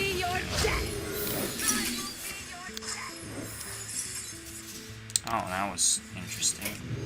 Can't win them all. Wanna be my death? Let's see. Yeah, I just rage quit. Even though I win a few times, I just lose to lackeys. To a bunch of rogues who summon a big Van Cleef eventually. I don't get to fucking play my deck. Because when you have lackeys, you can do whatever the fuck you want. Whatever, dude. It's lackeys. It's literally lackeys breaking the game right now. And maybe a little bit of a paladin breaking the game. But not every class has access to lackeys. And I haven't seen an infinite lackey generator being played, even though it's also a pretty good card. The only question is, like, can I build a lackey deck? Probably not. Probably I don't care. Just, I don't fucking care. I built one. I built Shaman before. Just... But now I understand, like... Even Priest and Mage, even though they have broken cards, they don't break the game as much as lackeys do.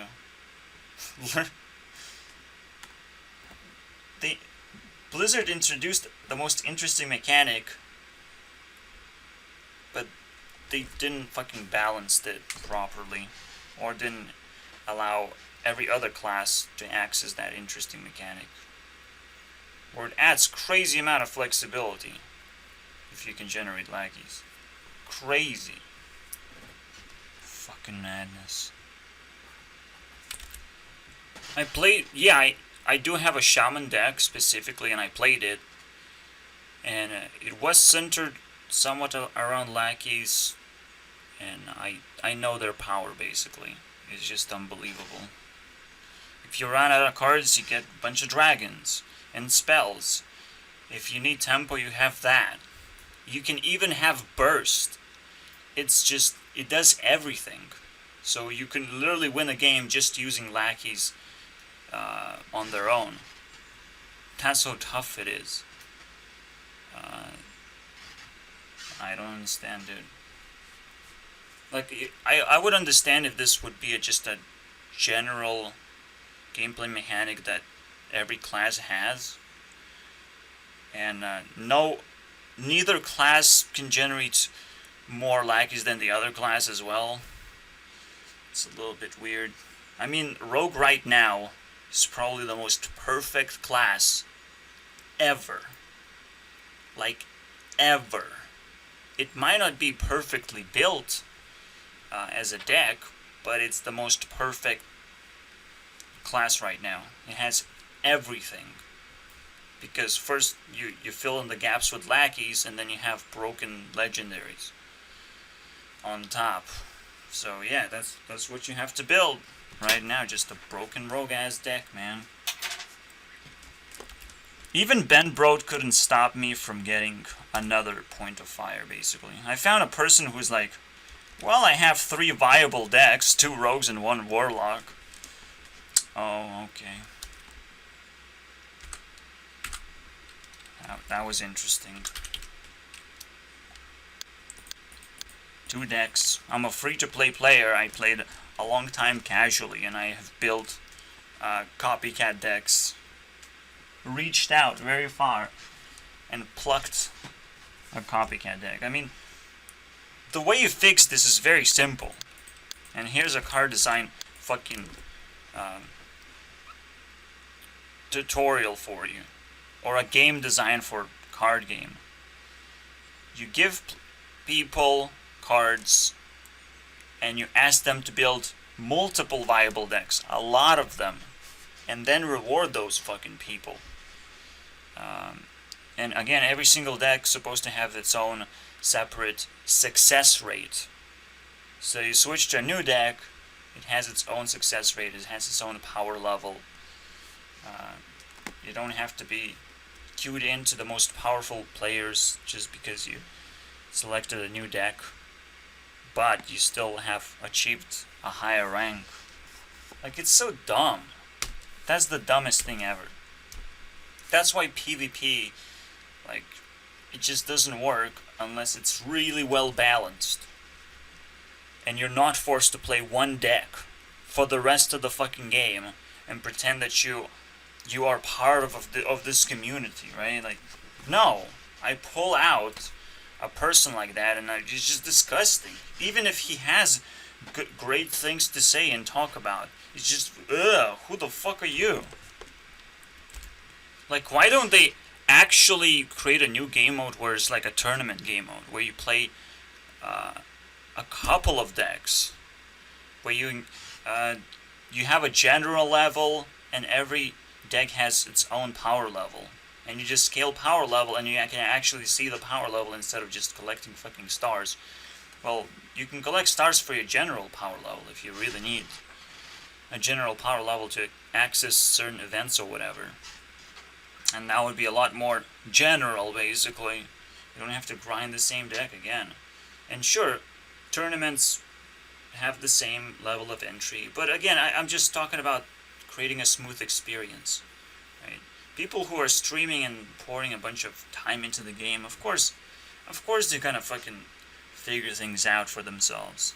Of course they're gonna be comfortable after spending all their time into the game. Time and money, basically. Everything. Their entire soul is just captured by the game. That has to die. And nobody even allows me to discuss this. You know, what would happen if this game suddenly disappeared? And a lot of people's lives would be ruined, I'm sure. But I don't care. Because this game fucking sucks sometimes. And that's why I stay away from multiplayer games. Unless I can play it as a single player and I can constantly win, and where there is no loss. If I lose, I can actually restart the game and just start all over again. That's how important it is not to feel like you can actually lose at all. It's obviously impossible, and technically not losing is staying on that 50% win rate. That's kind of what you want to achieve. And if you can't achieve that, you technically consider a loser. But even that's kind of complicated. When can you achieve 50% win rate when this is not even a part of a game? It doesn't even show you the win rate of your deck. It doesn't even split or just give you information about the deck even. Like, why do we have to integrate mods into this? I was never fond of modding anything ever.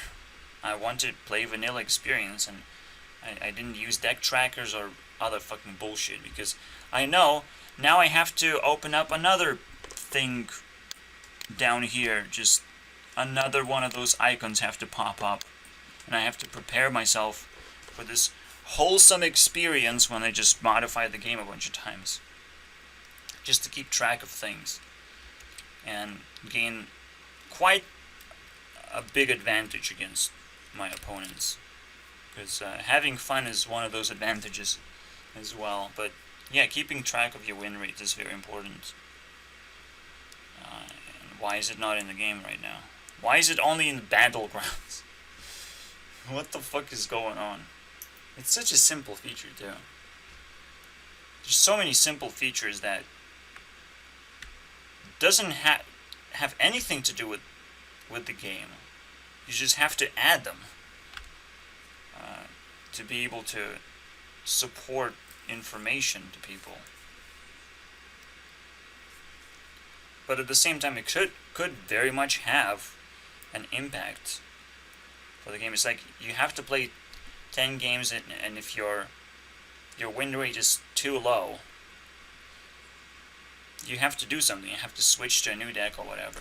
You can't continue anymore, because that will ruin your experience trying to just win with a shitty deck. Like, why are you trying to do that? That could be done. There's so much that could be done. That's why Hearthstone is just such a big deal for me. There's so much you can do here when it comes to game design. And the most interesting part is that you can take the entire Hearthstone game, improve it, and release it as a completely new game, and just Hearthstone can die in fucking fires. Nobody cares. But you really have to be careful when designing something like Hearthstone and copying Hearthstone, because there's a lot of good elements that people couldn't have recreated in their games. They don't understand why Hearthstone is such a big deal. Have no idea sometimes. So even though there are other card games, they're just failures sometimes.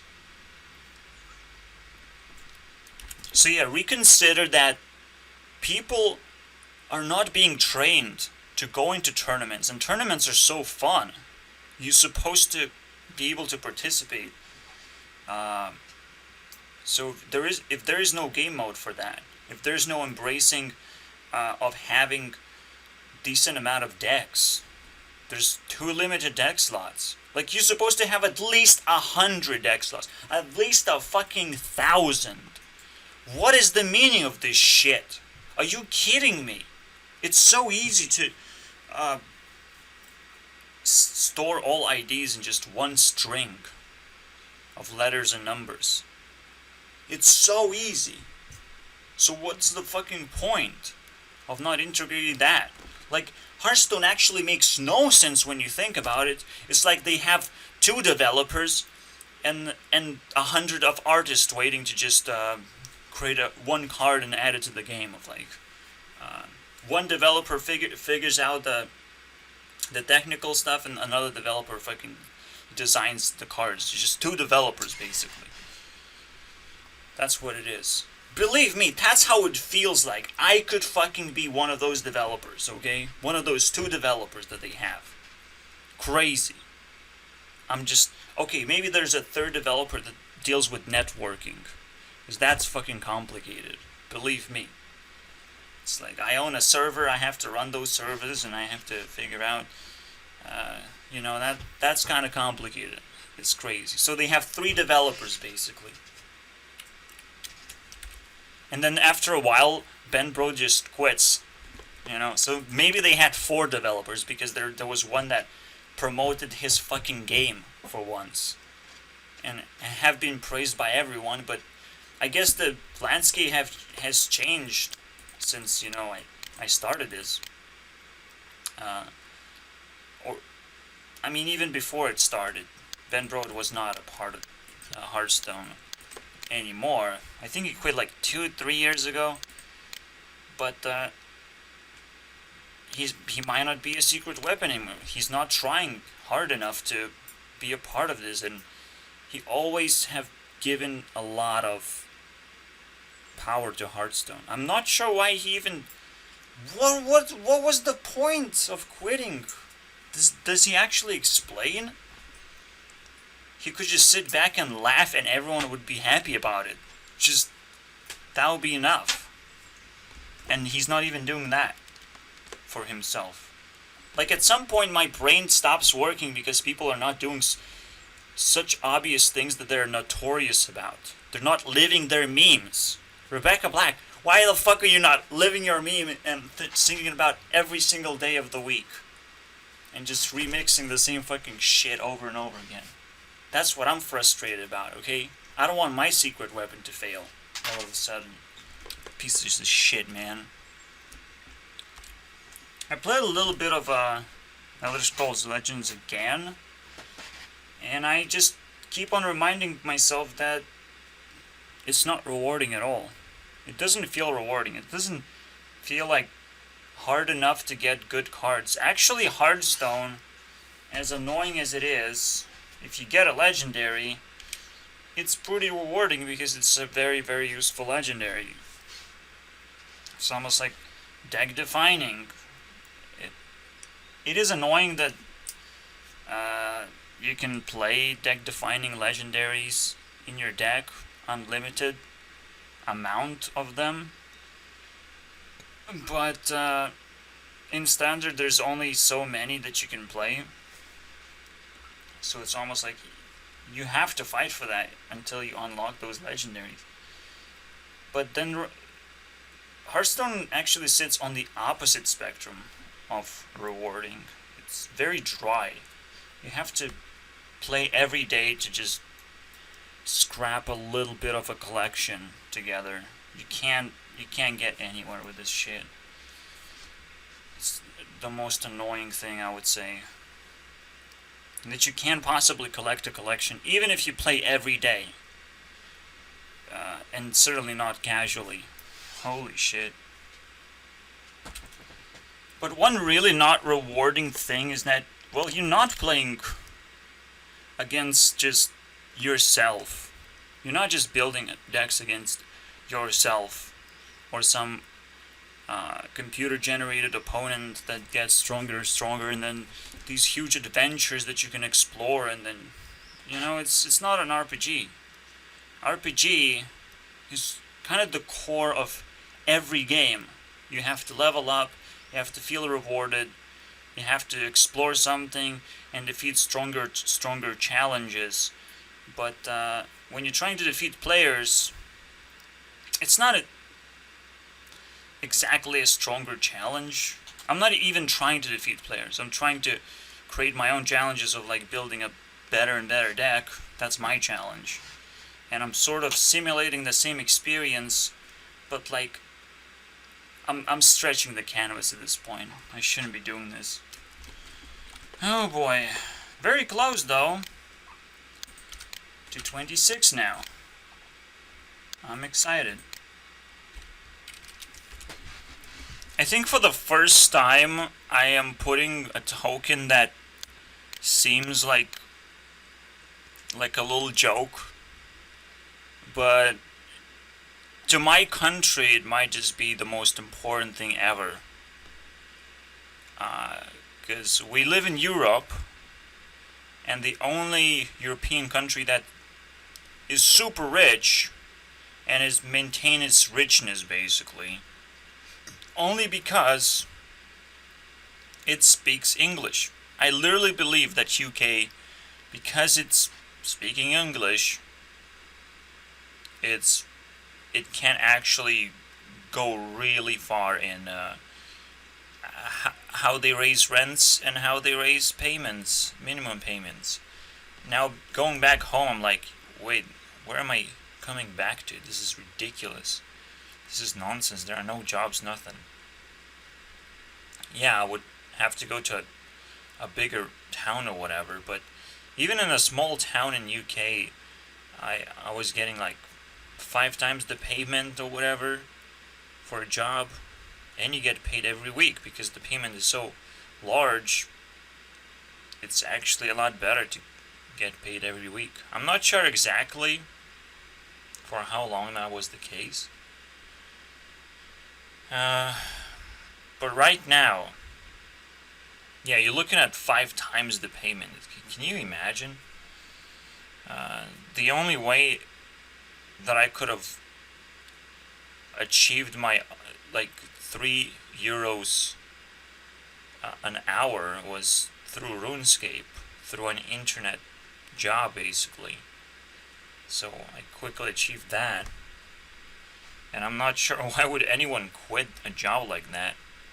Besides that, it got incredibly more complex. Even online contemplating if I made a mistake or not, if I should have just survived a little longer.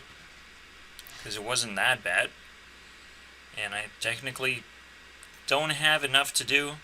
The only bad part is the hours and the inexperienced people running the show and completely disregarding me as a person, and that's kind of annoying. It's as long as it's not a community working together, it's never gonna work out. Just never. And I don't even want to show my needs. I just back off when too many problems pile up. I just backed off. I don't want to try and just fix my needs. It's a little bit too late for that. There has to be like immediate acknowledgement that your workers mean a lot more than even customers, because your workers are just a few people that you should know better. Like you can invest into your workers, and you're gonna get a better result than trying to teach how your work is supposed to treat their customers. It just doesn't make any sense, right? And that's probably the first and foremost deal breaker.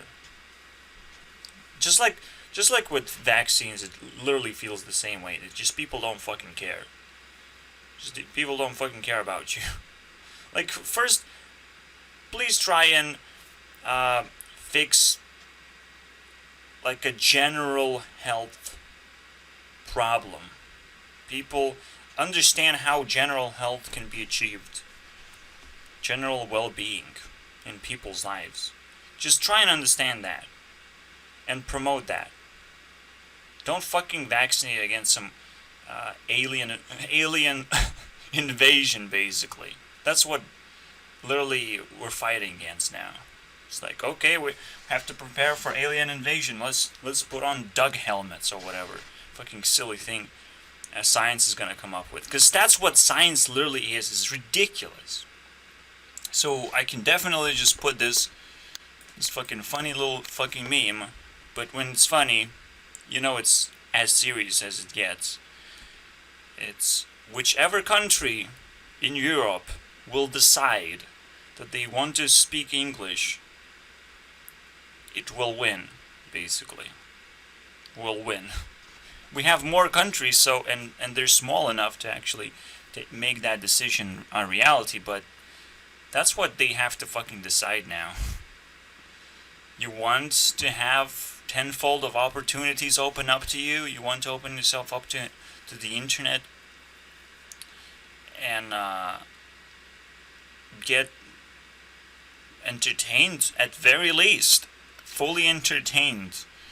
I'm sure a lot of people know English and they take advantages that they can, like they need to. Now there's no escape. But that's the point. There's no escape for anyone anymore. There's no escape for even like not knowing English, just in general. Like there's no escape. Eventually technology is gonna go so far that's gonna be written on my punch if I wanna knock someone out. Just English. That's it. But right now, like we're sort of in a race of who's the first one to do the obvious thing, is just to fart. That's the winner. It's pretty hard when you can't do it, when you can't conjure it naturally.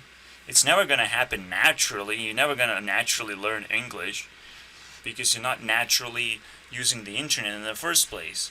See, that's the problem. When it comes to my knowledge of nature and I want to embrace nature, yeah, I know what naturally happens when you embrace internet, when you punch people with English and you're like, look at this, look at what I can do with the power of internet. That can be done, but maybe there's a better way. That's all I'm saying. It's ridiculously powerful. Ridiculously. When you have bigger regions like Russian and Chinese and Indian regions, like, they can have their own fucking language. But what are we doing right now? We're just lagging behind, basically. Like, what's gonna happen to Europe in this case?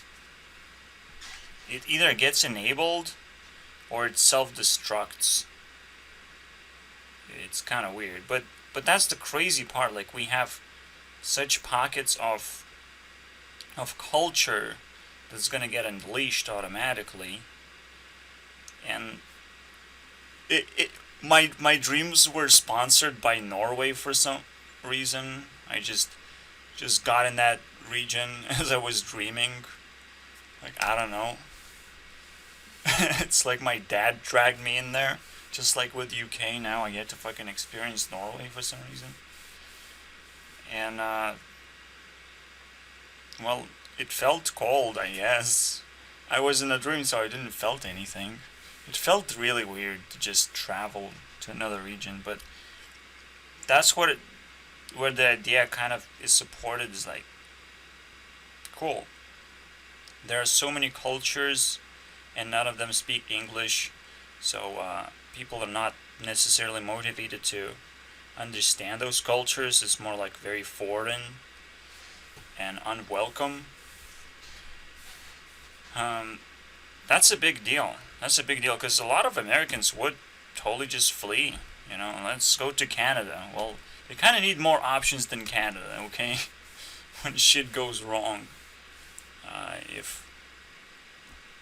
If there would be escape plans and people would speak English all over the place, you wouldn't have to fucking wrap your head around a simple thing of how do you have to behave yourself. Like, that would be amazing. But yeah, the first one to do it will win a jackpot right now. Just like UK. UK is already winning, but it's kind of old and is now in the midst of a lot of problems. It was like too attractive, so it became a whore, basically. Or just a horrible country with very weird ideas, and internet as it's growing. See, not only you have to embrace this new language, which is not new, but it's new in terms of how powerful it is, but you also have to jump in and win this contest at the right time, because right now internet is probably undergoing some very big changes in like next 10 years, so we might want to ban a bunch of people so they don't create a huge distractions, basically huge destruction of basic culture, of basic peacefulness. Like that is the craziest part. But I'm not even sure what to expect right now. I'm not even sure I know what the right time is. I would like to be as fast as humanly possible, and if I had unlimited power, I mean, I would assemble my team and just go for it, you know? Just, I can steal a lot of popularity from Americans and just unleash it here, and it would work. Believe me, it would work. I would just be able to send a few messages, and people will figure things out by themselves, basically, eventually. But just being able to send messages out and just back off and see what happens. Yeah, probably just go to Norway, basically. Bye-bye, guys. I was called to go to Norway somehow. Okay. Bye-bye. I'll come back if people beat... I mean, I will just begin a new contest. Not just for my country, but for everyone in Europe. Just unleash this. First one to fart. Oh boy. Why fart? I don't know, dude. I don't know. I'm just saying, first one to do something ridiculously important to your bodily functions, basically, to the way your fucking culture functions. Because everyone is holding their fart, sort of, to be nice to each other, I guess. Like, the moment I start speaking English, nobody fucking likes me, basically. It's fucking ridiculous. Which is supposed to be the opposite of, like, wow, they should embrace me and fucking love me right now. Like, that should be the case, but that is not the case. We get to live in our little bubble right now until it gets popped. Just that fast, because almost like Europe is becoming the second America, is becoming a thing that has to be popped and destroyed. First, America is going to be popped, but then we have this bubble wrap of Europe. Crazy, right? This is how it's probably entire governments are going to be like, okay, now we're waging war against America, then we're going to move on to the next big thing, basically, right? So then it's Russia going to be, right? Like, okay, Russians, you get to feel very big on this planet or plane, I don't know, but fucking learn some stuff from Europeans for once, you know? Fucking piece of shits. Learn what they're doing. You have to do it as well now. These are fucking laggers of culture all the time. It's like, but I want to be crazy and cool, you know? I want to live in this super cool region. Okay. Eventually it's gonna hit Chinese. It's like, well, we don't live in a bubble. You know? The deniers. Like, well, we're nothing like the rest of the world as Arabian, but then you're like, it's not just bubble wrap. It's like microscope bubbles. Every person living in their own bubble, right? And it's so easy to just jump into their world and be like, oh shit, I'm stuck in their bubble for a while.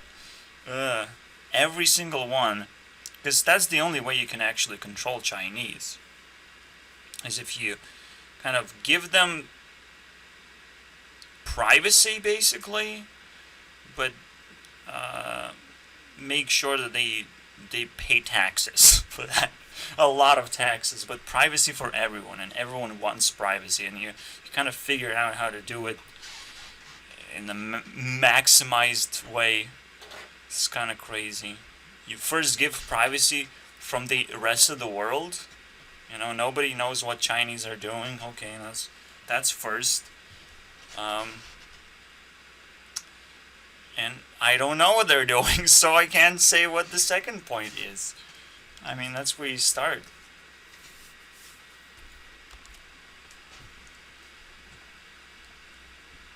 We have 10 minutes left, but probably we need one more hour, because we're literally shooting down 2 at once.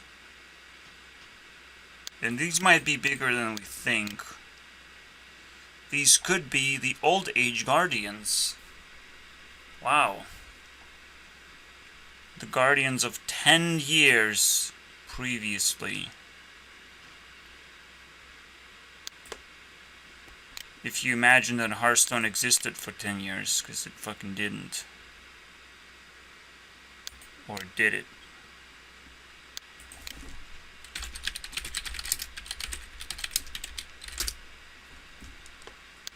In 2014.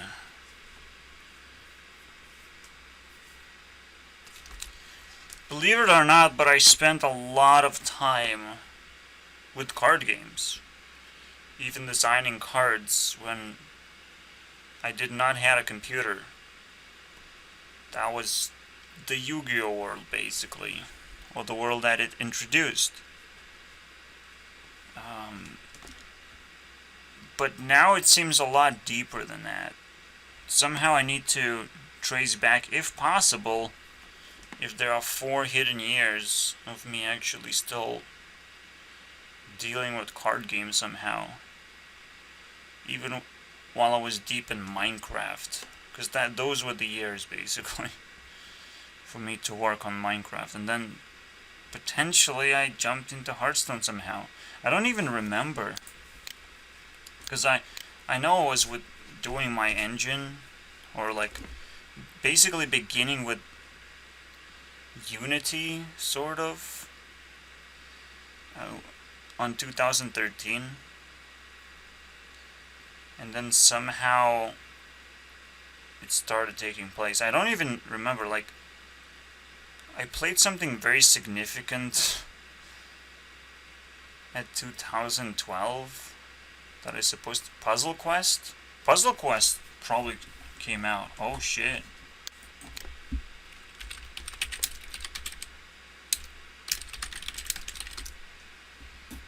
Puzzle Quest 2007. And you would think this game has no meaning in the world, like the opposite of Minecraft, just like Hearthstone is somewhere in the middle of popularity. But I think Puzzle Quest is the closest game to what I would want to develop, and the closest game that makes sense, the closest game to Skyrim in terms of how it plays out, how difficult it is, and how deep it is at the same time. This is something people have to try out as well. But now I'm just gonna try and tie in things together, figure out what actually is going on, because these enemies now have to unleash full power and be defeated, potentially. Or are these just all gods now? Yeah, Hearthstone certainly knows everything already. They have all god cards, and they playing the Phoenix year of like, yeah, we're gonna die, but someone else is gonna be born. Who cares? Someone else is gonna take our place and legacy and everything. Cool, yeah, okay. I hate that. What is Minecraft saying? It better say something smart, because I want to fucking hear it as well.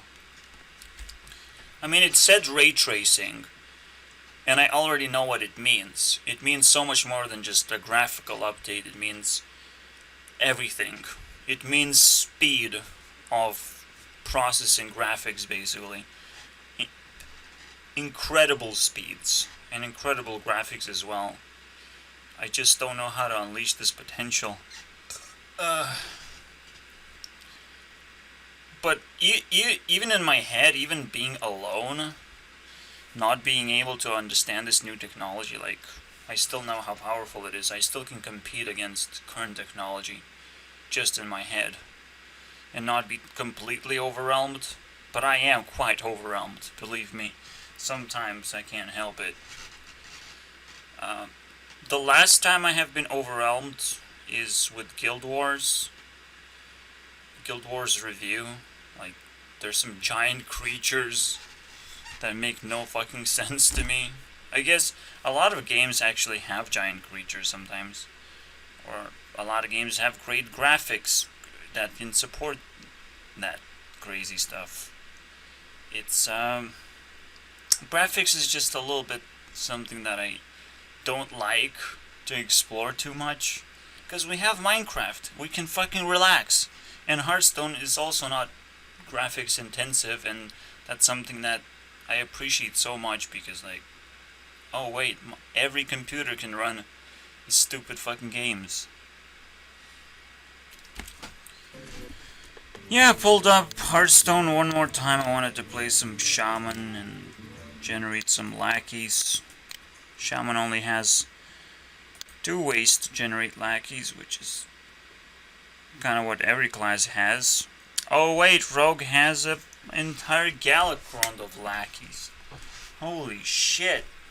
Probably the best Galakrond ever. No wonder. No wonder Shaman sucks. Yeah.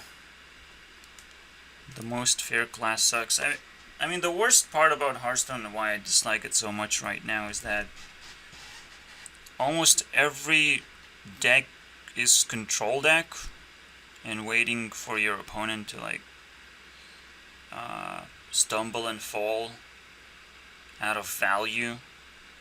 It's just, yeah, if you play well with the control deck, which you almost can't possibly play bad, you just like see your opponent do stuff and you negate that with the best cards ever.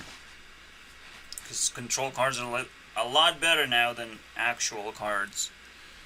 And sometimes, yeah, you can stick the board and whatnot, but like, I just don't care. There is no like tempo game anymore. There's nothing that you can stick on the board and it generates value. Only Demon Hunter can do that anymore. And generating lackeys is not generating value. That's not true. Unless you play Historian, and I did play Tempo Shaman before. I know how it's like to kick ass with a really, really weird deck.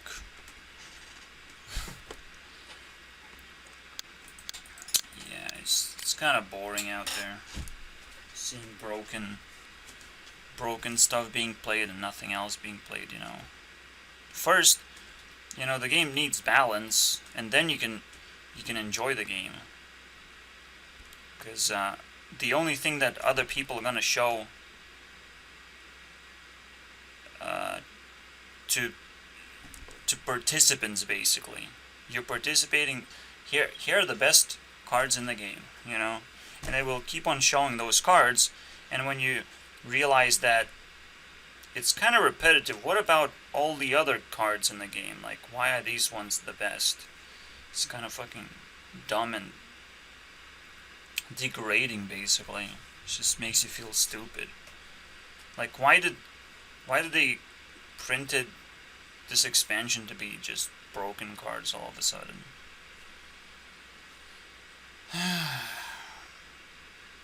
Or why do broken cards exist? Why do you get to familiarize with them and hate Hearthstone as a general move that you're supposed to do?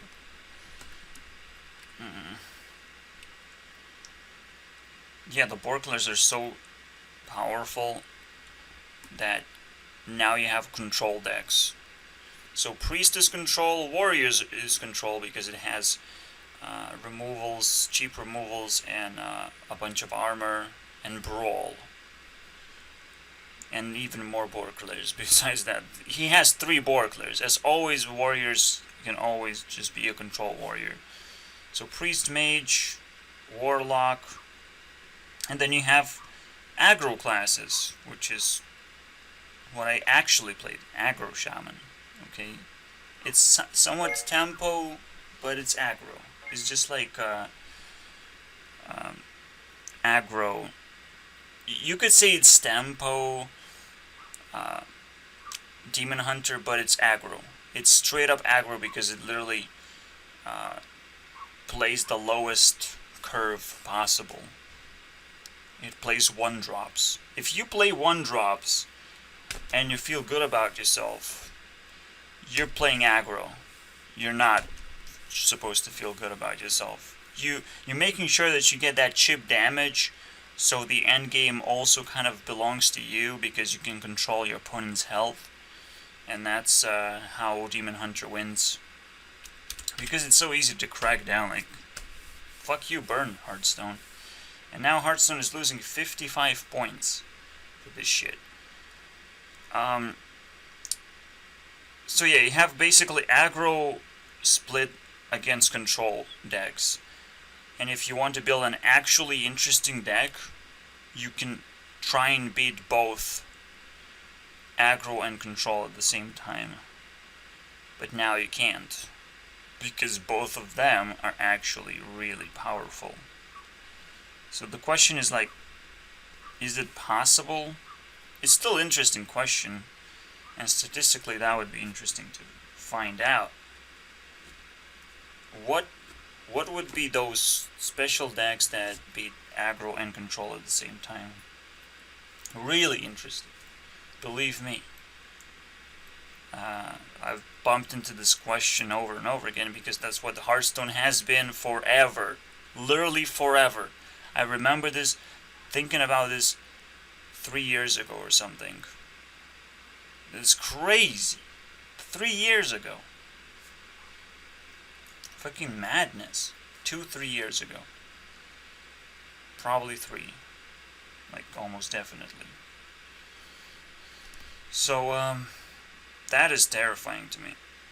It's still the same deal. But at the same time, it is an interesting question. Again, what beats both? You have to have enough healing. Healing that's super fast. But not necessarily healing that you rely on. You need healing that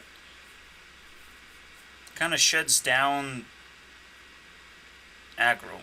And that's it. Healings and taunts. But you don't lose tempo. And you don't just lose your hands if you draw only healing cards or whatever. It's supposed to be like tempo healing. I think I used it already. Like those 5 mana heal everything for 2 health seems ridiculously useful actually. Even though it's a vanilla card. It's in the base set. But it's a Yeti with an upside. You just need to pay 1 more mana. And Yeti is still good. Because control cards haven't changed that much. I mean, Brawl is still kind of Brawl, you know. These cards are still just trying to control. They're not trying to, like,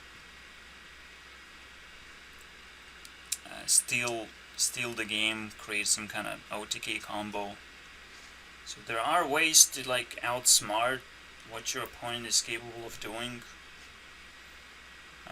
But mostly it comes down to death rattles or like playing at enough tempo. And sometimes that's not good enough anymore. Because now every control deck has its own like smart tools. So Warrior has armor and tempo at the same time, which is incredible. So even if you're trying to out-control Warrior, they still will have plenty of armor and plenty of lackeys to just generate plenty of value. Anyways, they will just have infinite amount of outs. Warrior is a perfect deck technically. It just doesn't have like, oh wait, it does have OTK as well, technically. Not necessarily an OTK, but it still has some burst damage. Okay, a perfect deck. Okay, that's it. That's where I'll stop looking for anything. But wait, Warlock is also a perfect deck because it has 0 mana cards, and you can complete the quest very, very quickly, really quickly. It just kind of baffles me. And that's it. That's all you need to know. Malygos, if you can play Malygos successfully, you win. But there's more to it. It's also a broken deck. Priest is like genuinely just broken. Nobody cares anymore. Not only they can control the game, but they also burst tempo at the same time. So burst control and burst tempo is just a nuts combination. Then you have Mage, pretty much the same deal, except they also have freeze, and their burst tempo is a little bit less reliable maybe, but they have freeze, so they can use whatever tempo they have as like a finish the game condition.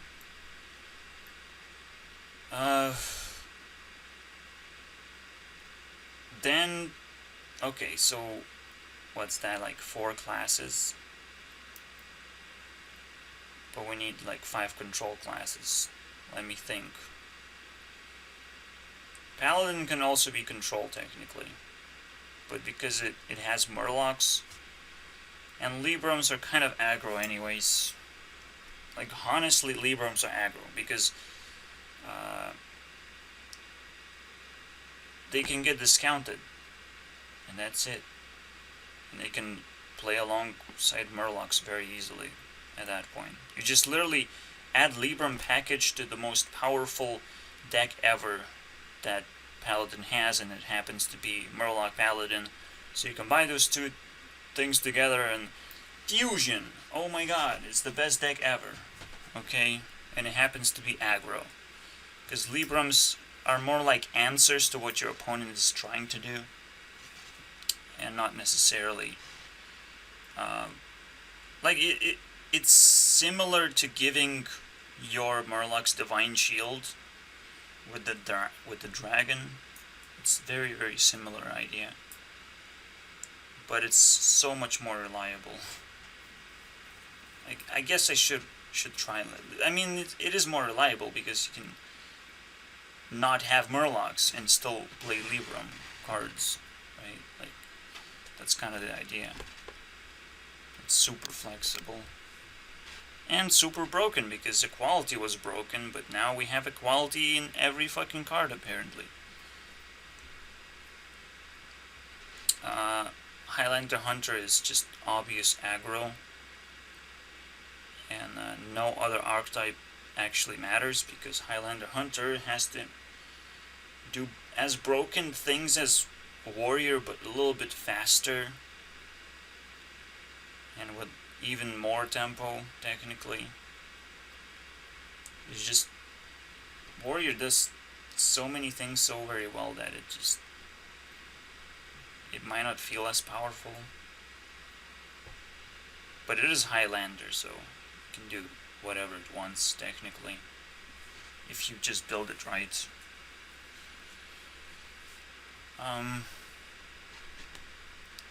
I guess I should just tokenize all these things. It's Hearthstone report. So you have control, warrior, priest, warlock, mage, aggro, hunter,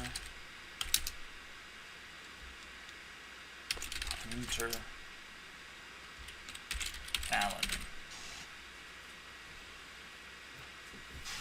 Not yin and yang, by the way, because that would just break my fucking head. Hearthstone does not dictate good and versus evil, basically. Oh, I'm control, I'm good, I'm purging evil. It's just, you could look at it that way, as like the basics of life or whatever. That seems cute. But then yeah, I mean, it could be, actually.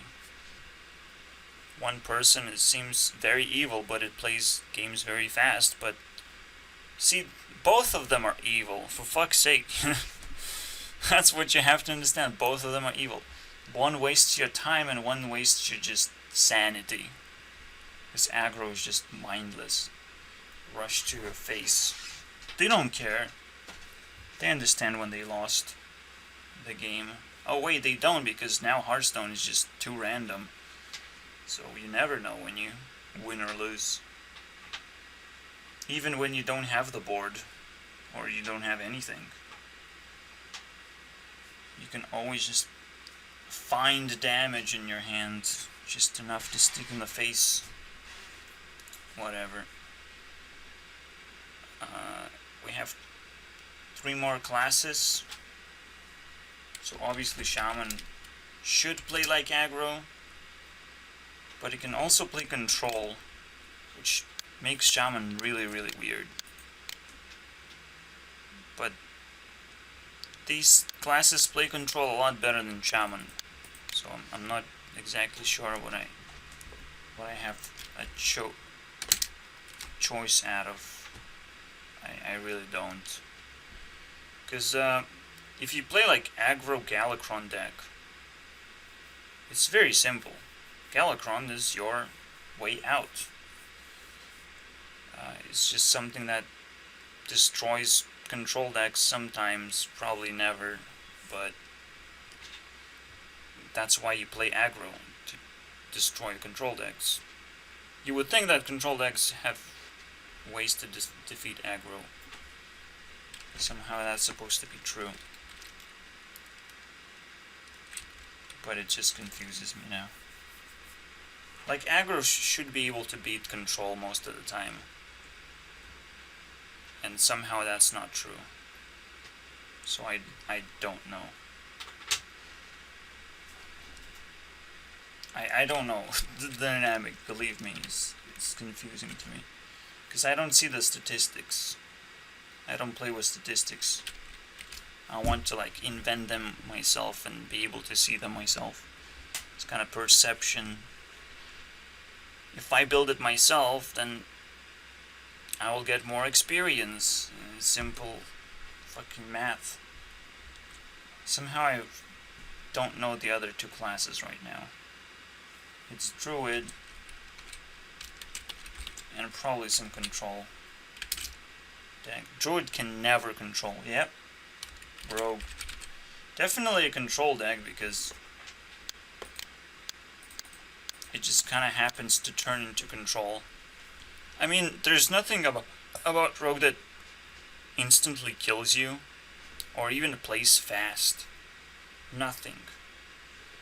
Van Cleef doesn't show up at turn 3 all the time and just kills you. That's not how this game works. Besides, if you have crazy removal, like 6 mana, 4/4 that kills a card everywhere, and maybe multiple copies from your hand or the board, it's just crazy. Shutting down combo. But doesn't matter, right? It's a control card. Just like Galakrond is sort of control. Sort of. I mean, it's more like high level tempo. It does so many things again, it kind of breaks the game, but later in the game. It doesn't break the game immediately, so basically you have a split of when does the class want to break the game? Does it want to break immediately or later? That is literally your choice right now. This very simple split. I did recognize that Druid like wants to ramp quickly so it can break the game still pretty early, but with more like bigger minions. Shaman can pull out big minions that have overload, but nobody plays them, kind of, for whatever reason. Oh wait, because everyone has removal. So kind of Shaman just sucks. That's what he's doing successfully. Shaman just kind of sucks. But it still has 1 mana +1/+1 to everything. So it's always going to be the most useful thing ever in an aggro deck. Just buffing your board for cheap. So that's literally the only thing that helps Shaman. Besides, there's Totem Shaman.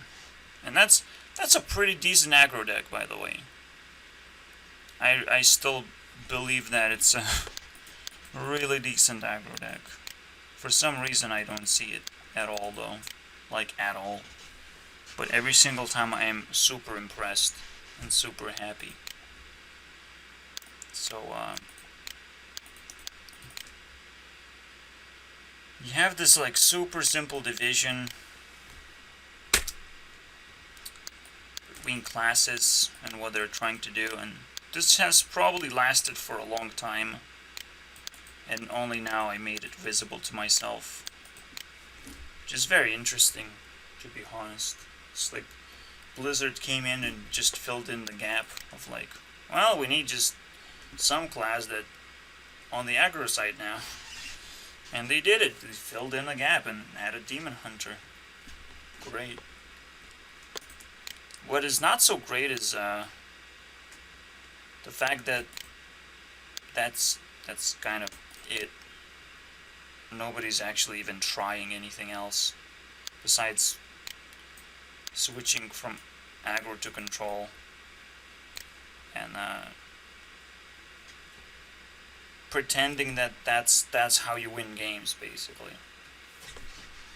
Is that either you kill your opponent fast enough, or your opponent just shuts you down and then it beats you up.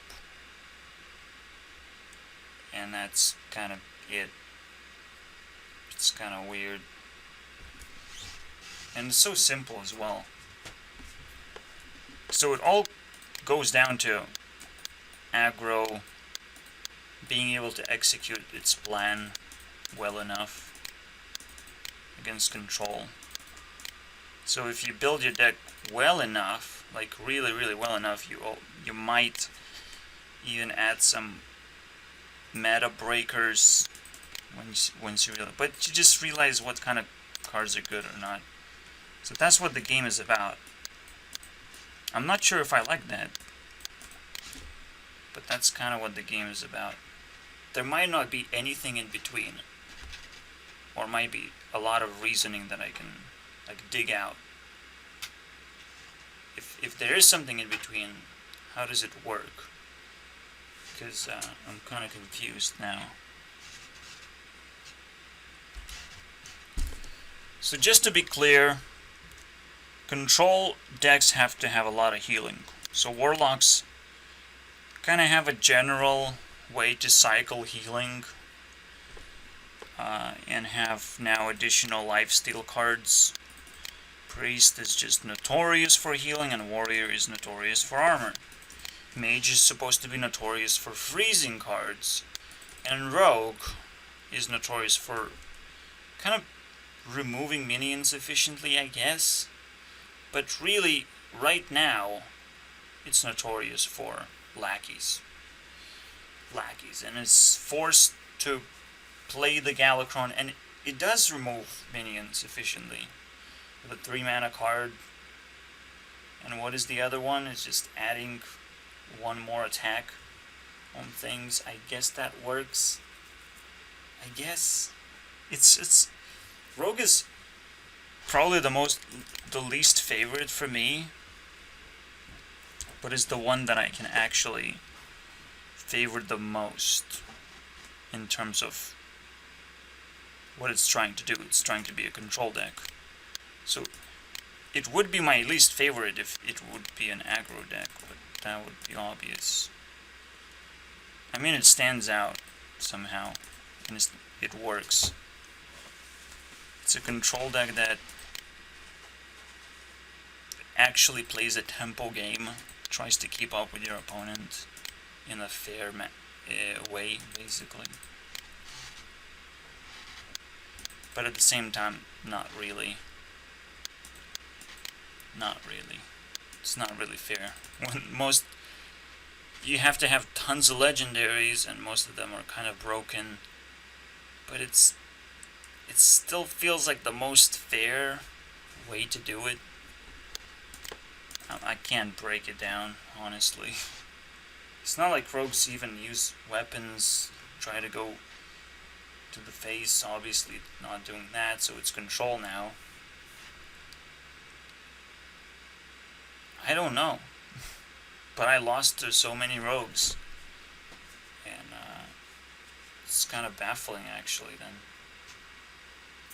How did I... First of all, they don't have to play Highlander strategy like Mage. Mage have to be a little bit kind of weird, I suppose. But even Mage don't have to do that either. So, once you understand what you're doing, you can probably build a lot better decks. You're just controlling the game.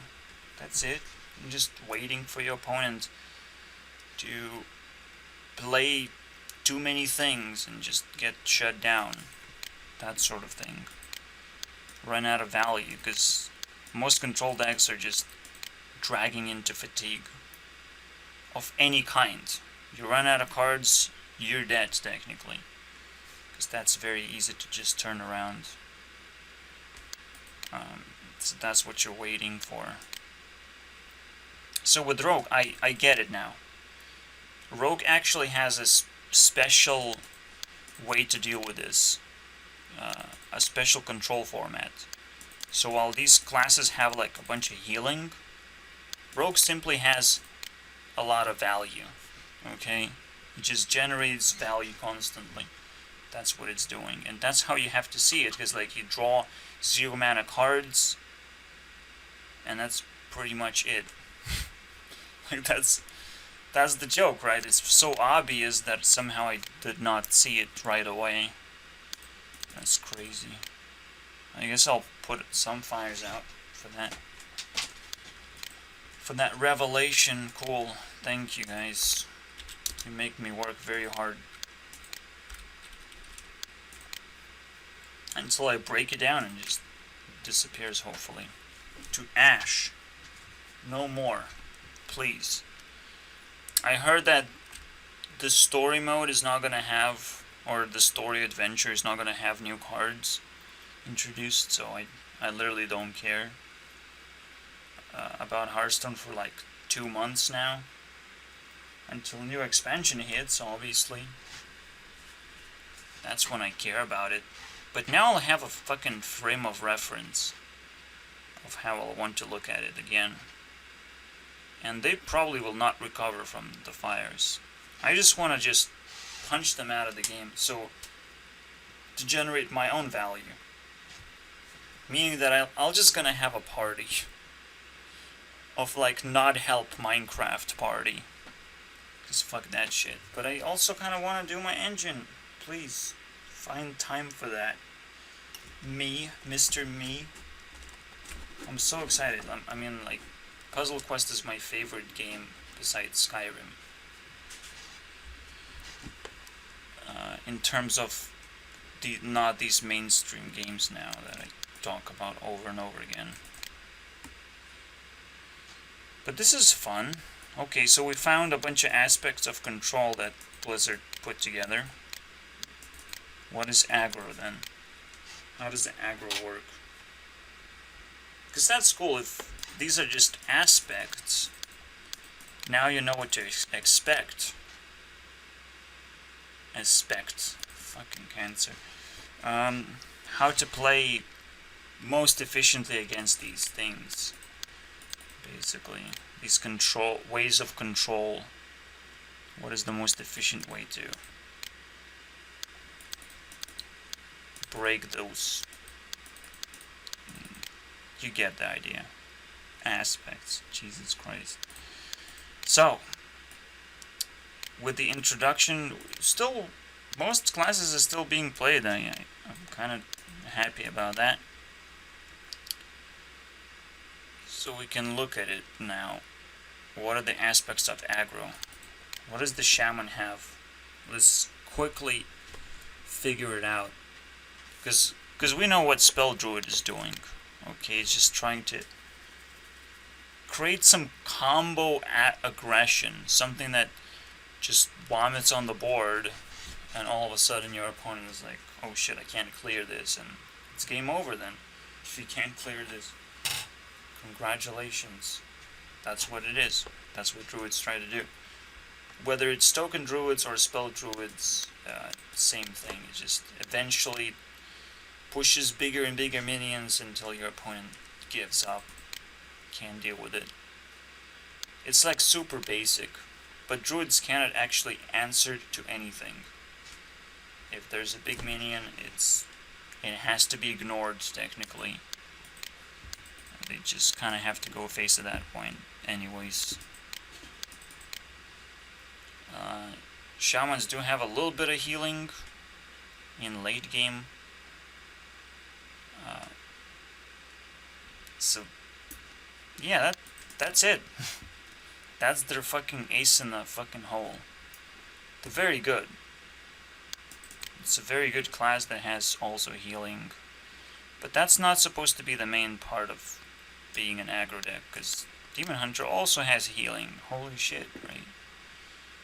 Why is it... why does it matter so much? Shaman has more healing. at 8 mana, they have options now. So they can turn the game around a little bit when playing against aggro. And that's cute, actually. It's like a super heavy. Also, it has plenty of stackable phase damage, just like fireballs. They have bolts and lava bursts, and more now, actually. A lot of stuff. So that's satisfying to know that Shaman has a bunch of spells. I guess you can use that at some point. Or just use spell damage tokens. I'm not sure about how spell damage works in the game at the moment. I have no idea. But I know there are creatures that have spell damage that are playable. And that's what I want to understand fully. So this is like the final showdown, basically. I'm gonna break down every class and I'm gonna try it to play Hearthstone as it was intended, basically. Yeah, I have to be aggressive when I'm playing these classes, you know.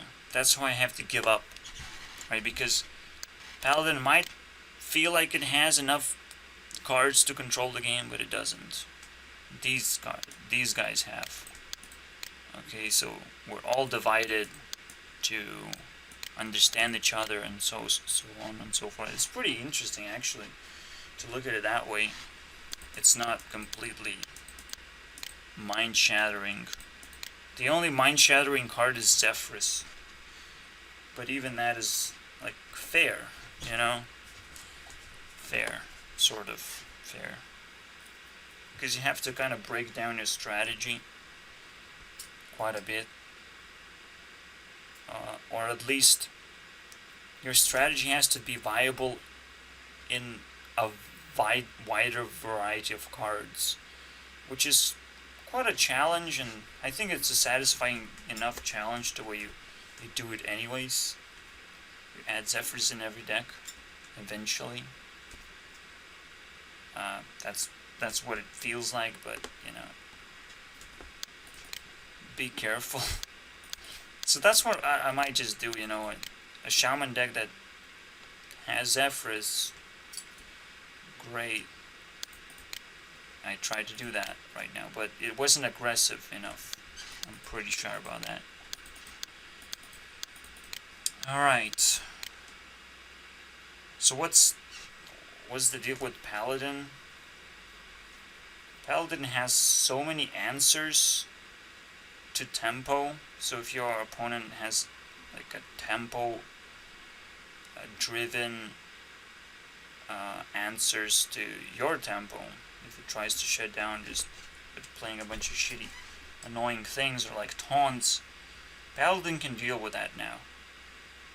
Every Libram shuts down your opponent's tempo, because you either play this huge taunt, you remove their tempo with Justice, apparently, or you just smash into their tempo until it's gone with a bunch of tokens and your 0 mana Libram buff. So you have options to shut down their tempo, and then you can continue going phase, basically. Hunter's a little bit too obvious because of their hero power. But the less obvious thing is, when do you start hero powering? And you start hero powering when you recognize that your opponent doesn't fully have all the answers to be able to heal out of range or whatever. When you're just pushing your opponent somewhere in more like a burst position where you can burst them down with the cards in your hand, right? You're pretty much setting up a small OTK and hoping that your opponent doesn't heal out of range. That's pretty much it. That's what a hunter is for. Is actually capable more of doing burst damage even more than Shaman with his spells. But still, Shaman can probably have a higher reach And Hunter's just a bit more annoying and cute in that matter. Cute. Yeah, but it's just annoying, and that's what's power. And Demon Hunter's just good. Aggro.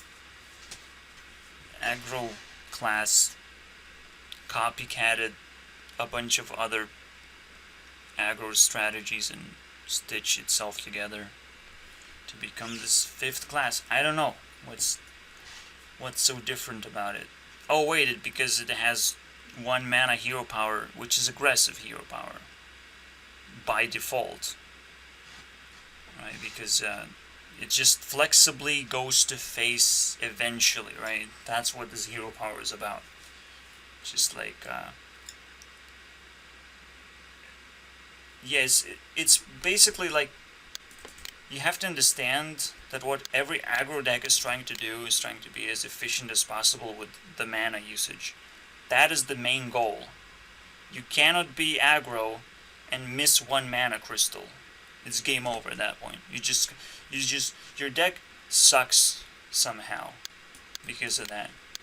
And your chances to win, like, reduced tremendously. Because you could have played a fucking spell that does 2 damage to your opponent, and all of a sudden you have so many more options. So that's literally the Demon Hunter difference from every other class, is that their hero powers makes them different. But that's kind of cheap difference, isn't it? They copycatted everything else and then they attached this hero power. So they literally forced out this class without actual identity. That's how it feels like. It's kind of interesting to recognize that. Of course, you could say what I just said and say that it doesn't have identity, but it doesn't mean that every other class now needs its hero power reworked. It could be reworked, but it doesn't have to be. See, Demon Hunter could still be in this unique aggressive spot where it really highlights this whole frame of reference as well. But it's kind of obvious anyways that warrior and priest are like control classes and will always remain that way. So that's kind of obvious. But to me right now it feels like aggro is a lot more interesting in the game and control is more like a sit back way of playing the game. Because aggro has to keep in mind of every possible control move that your opponent can make. But that's kind of impossible to do, so I guess my fucking argument just falls apart very quickly. You can't play around everything. And that sucks. Okay? Your opponent can definitely take advantage of everything. And the fact that you just have to play every mana crystal, right? So you don't actually have a lot of choices anyways. That's it. I mean, I already feel like I already know everything about Hearthstone just by putting it in this little frame of reference. It's just so fucking frustrating now. What? What did I just do? Are you kidding me? Explain Hearthstone in fucking 30 minutes? But I was playing for hours and hours. Why? I turned on Hearthstone again and it was so much cancer. Every fucking match was cancer, basically. Oh wow, I went against Demon Hunter, who almost fucking destroyed me, basically. I was playing Priest, and I have all the answers to Demon Hunter just naturally. If you have a Borkler that deals 2 damage, you have a perfect answer. That's all you need. That's why Priest is playable. But even that wasn't good enough to feel like I won easily. I did not do that at all. Demon Hunter was just spitting out bullshit. But the reason why I quit was like, I was roped. And that's the worst thing ever. You're playing a game, and you can't play a fucking game. Like, this... How do you build a fucking community on this shit? I now understand how you can build an FPS community instead of this fucking stupid card game community. I no longer understand that at all. I fucking concede. And I go home, man. Yeah, I could just try and look for a better opponent, you know, just more fucking qualified to play against you. That's what you do, normally. There is still a solution, but you will never rank up, which doesn't actually matter. Because everyone plays the same fucking decks anyways. From the bottom to the top, man. So I guess I quit prematurely. No problem there at all. I could have sucked in a little bit more of that cancer research. Cancer research. This is what it is right now.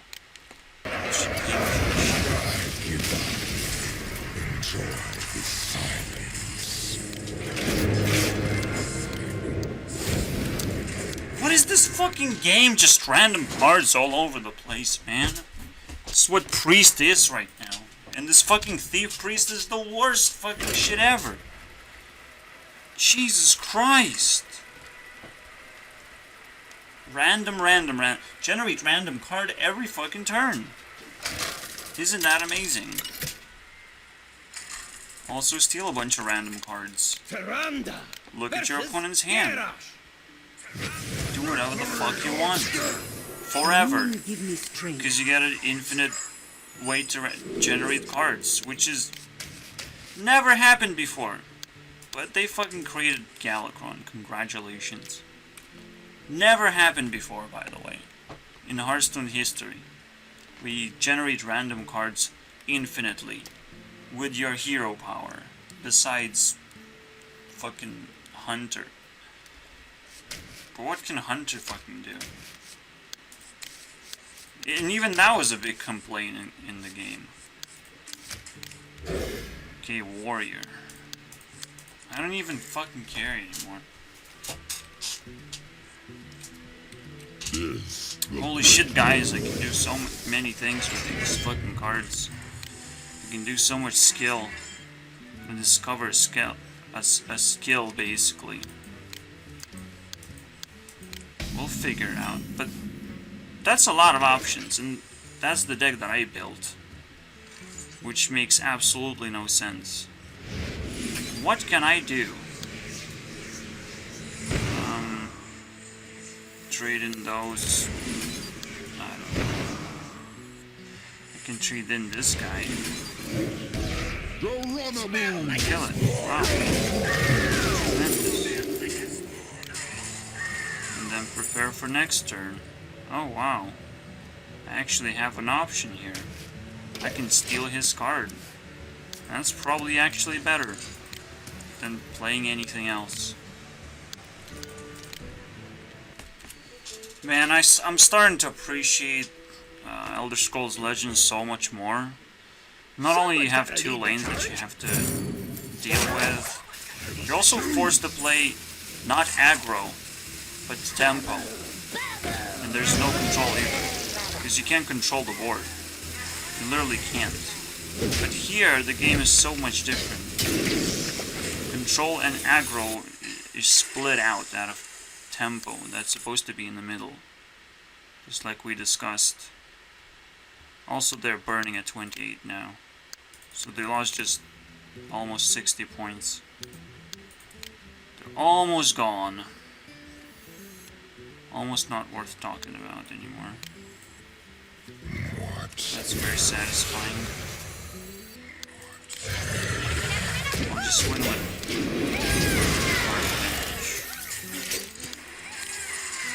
that's about it. And it's the most boring thing I have ever said in my life. I will win with card advantage. I will wait out until my opponent fucking dies. Who fucking waits in the game? Am I fucking grinding gold or something? What am I fucking doing, you know? Am I fucking retarded? And aggro just simply doesn't have that many options. It automatically plays out. So just like I'm waiting automatically and playing out just with slight amount of strategy, but I still have to wait a long time to be able to do that.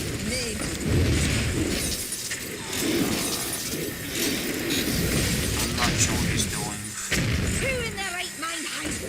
This kind of screams retarded, but he just got more on my creature, and now he can kill it. So I guess that worked out for him. Not that it matters. It literally doesn't. It just wasted like 10 cards or something. So yeah. Oh wait, that was just that. Okay. My resurrects got jammed. Treasure? Loot? What more can I ask for? Does he really have that many pirates? Took me forever, but like, now I get it. It's terrible fucking game. It's terrible. It's like in the worst state you can imagine because of division, where both archetypes are boring. I did not want to play against me because it's just boring. Boring mirror matchup. But I might as well try. Alright, so I have a little bit more insight. I love Octosaria. I'll tell you why.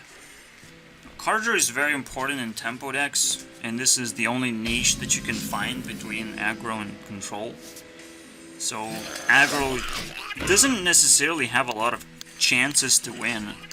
It just kind of goes all in one fucking strategy. And if it loses it and burns out at very first turns, like if I play Doomsayer or something, and he just gets stuck on that Doomsayer, it's kind of game over for the deck like that. And it's kind of laughable. But control can sometimes be very annoying as well, and clear your board multiple times, so you have to reload multiple times as well. And that's where card draw comes in with these decks. While, yeah, aggro can also have card draw, but it's not going to try over and over again, because at some point it's just hilarious. It doesn't work anymore. But with tempo, you're kind of trying to burn as many useful cards as possible. They have to be somewhat small, somewhat draw your card like this, like Hand of I'm not sure how many classes are viable for tempo. I'm sure I'm playing a tempo deck right now. So, Paladin is very good. It's very, very good. The best card in Paladin, I guess, is the Angling Rod. That's why it enabled Murloc Paladin. Also, this card is nuts as well, alongside with the Dragon. So you literally have a perfect package for a tempo deck. That's about it. You just have to find cards that draw your stuff and then you dump it on the board. Obviously, you need some healing as well. And that's where Libram package comes in. So I basically mixed up 2 packages of cards and got myself an out. I think I will need to clear the board at some point, so I'll keep the combo. I'll get a Murloc. And that's not bad. That's better than Hero Power. So. I'm almost surprised that people are not running Octosari in every aggro deck, because it's just a burn card. It's just so simple. You will burn your hand anyways with an aggro, so you still have to have a hook like Octosari. And I have never seen it. Never ever. It makes no sense to me, honestly. For justice! For justice! I'm not sure what I'm gonna be doing. I'll probably just clear this. Not like a lot of ones or something. Besides, I will probably do this next turn.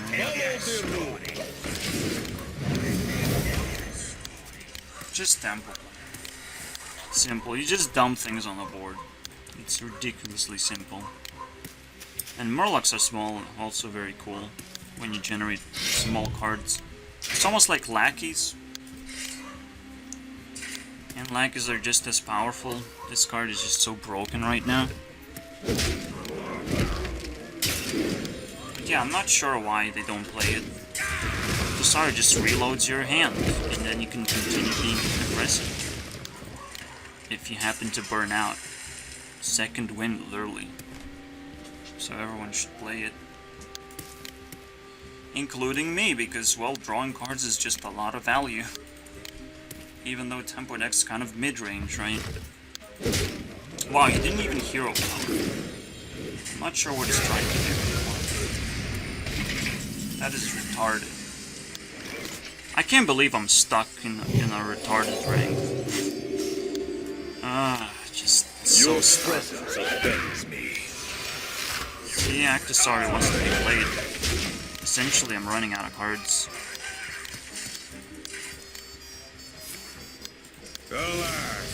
And it's just a big bot. He just does so many things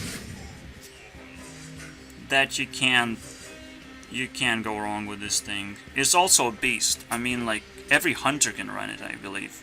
Every hunter can discount it now. So there's a lot of fucking weird things. So Hunter is enabled now because of Octosari. You can kind of draw the combo of Octosari. There's still like some kind of scorpion that discounts. Also, this card is nuts. That's why weapons are great. So in general, this deck's supposed to work a lot of the time.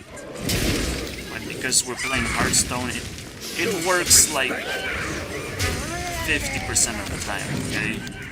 Sometimes your opponent just does some broken shit that you can't fucking deal with. Because it's random, you know? Everything's random. The most random part, which you wouldn't think is random, is drawing a legendary, is drawing a perfect answer. A thing that does so much all at once, basically. And that is the worst part of Hearthstone, by far. Like, he did so much. It's ridiculous. I'm glad I have a fucking answer, and I feel like that is over. Insane, dude. I can clear this board.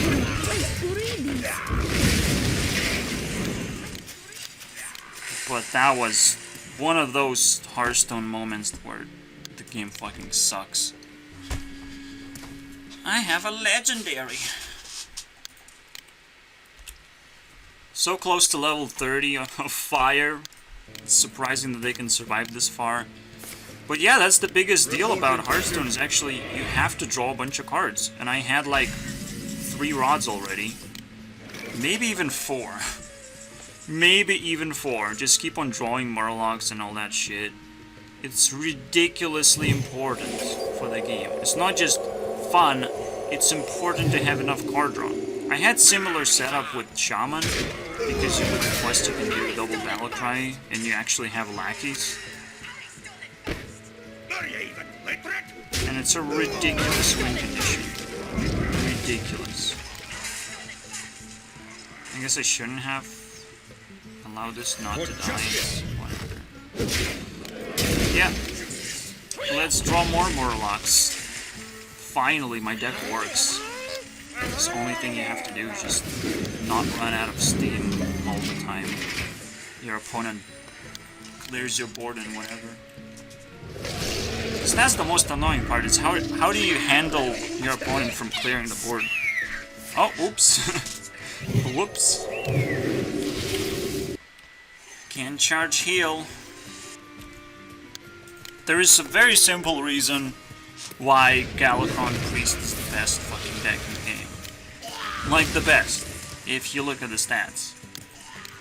At least at top tier levels. because it has all the healing and all the Borklers just to go Heretic. basically infinite control deck. But even that might not be enough. He couldn't draw his 9-mana card. That's literally the reason why. There's no other reasons. Playing this feels bad. Not only it silenced my shit. Like, what's the point of drawing, creating even worse than Twisting Nether? Like, wow, you invented a worse card. Twisting Nether. Congratulations. How did you figure that one out?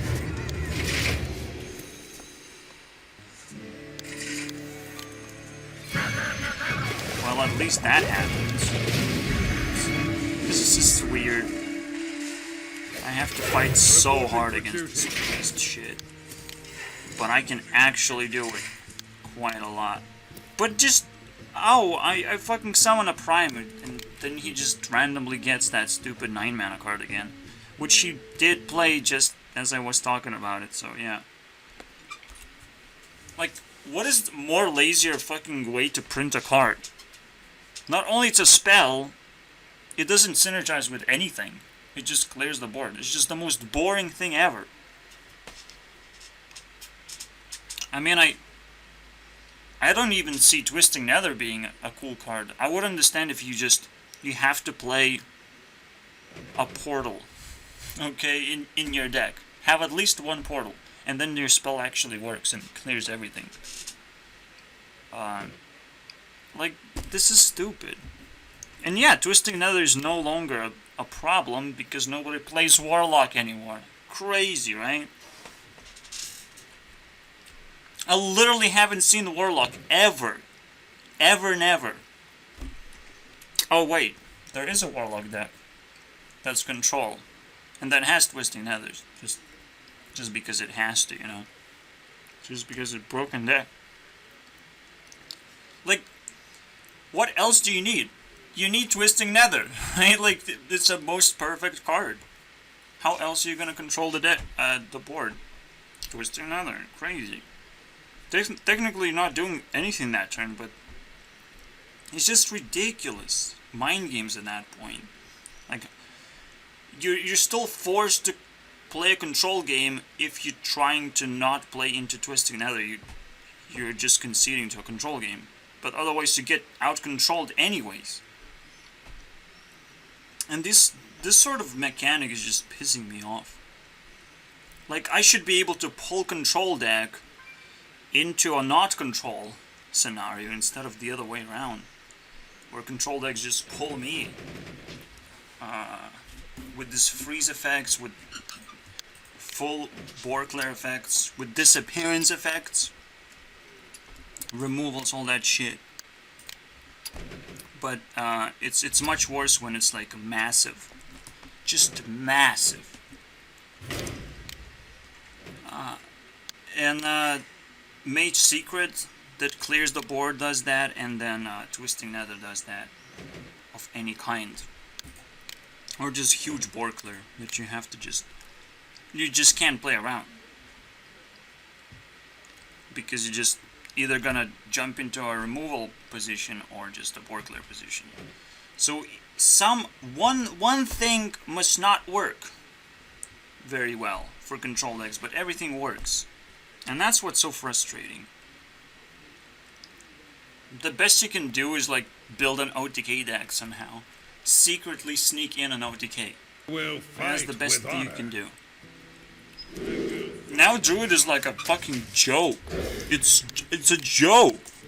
It doesn't have removals nor Borklers. It literally has nothing to fight against anyone's strategy. So it created this amazing strategy for itself, but it is missing all the pieces basically. And that's why I hate playing Druid. Even though I like it at the same time. But I also hate it. Because it just doesn't have...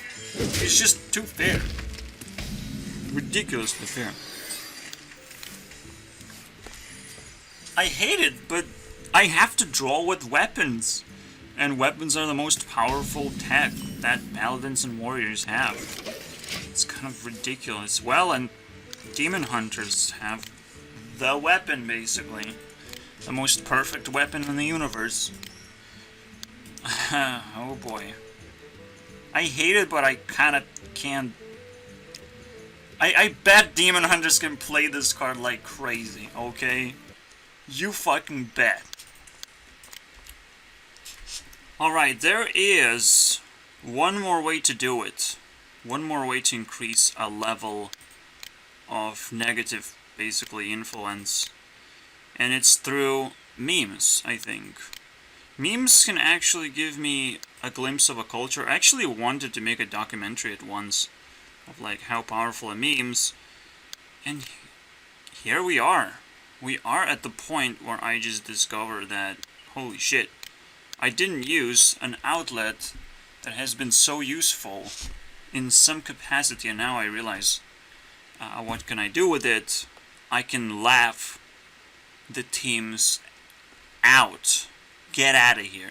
You have worst memes, you have worst influence, and that's it. That's literally the influence, the page of influence. You just ask for memes, and you get everything Minecraft actually has to offer, because it's going to remind you a lot of things, and that's a big deal. That is a big deal. So I can't wait to die. Oh wait, we're talking about Hearthstone today. Oh shit. Well, I wanted to make sure that Minecraft also gets destroyed, because I outshadowed their value. That's important. It's not very easy to roast a team. Maybe someone does a terrible job or whatever, and I'm very disappointed. But Minecraft, as disappointing as it is, it's everywhere. It's just very difficult to actually get rid of it from basically how popular it is. That kind of helps as well. So instead of looking at it that way, you can look at how childish it is and how actually stupid the entire Minecraft culture could have been. So you look at the memes. And that is going to be a great solution for the next video, okay? But right now we have to roast Hearthstone. And maybe it will help as well. Maybe there are two edges on the sword, because, well, Minecraft burned for 6 points. That's significant, I suppose. Let's try and do that. I mean, just before I even type this thing on Google, I'm like, holy shit. It will give me all the answers I need. You know, it will give me every frustration every player had. That was super significant. All the memories of expansions and every significant thing that happened in Hearthstone. But yeah, mostly how frustrated people are. And if that's the case, you can continue actually roasting them even, if it works out. But we'll see. Yeah, if people are actually frustrated, if people are childish, technically you just kind of like waiting, you're freezing the team, so to make sure that they mature a little bit. That's kind of a big deal. That's, I think, what Double Joker is about just managing the entire concept evolves over time. You can revisit later, and it had a lot of value because it exists in the first place, but you have to wait.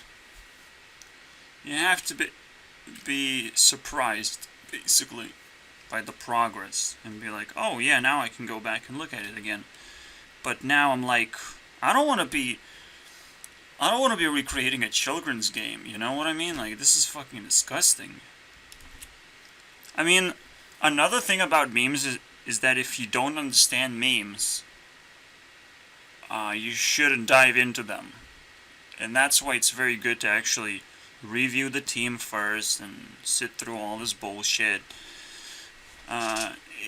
it might be interesting to peek into memes as well, just to be like, well, what do people have to say? Whether I understand it or not, I just need to know before I dive in. But it could be one of those starting points and end points. It kind of just be in between when you're just confusing yourself at this point.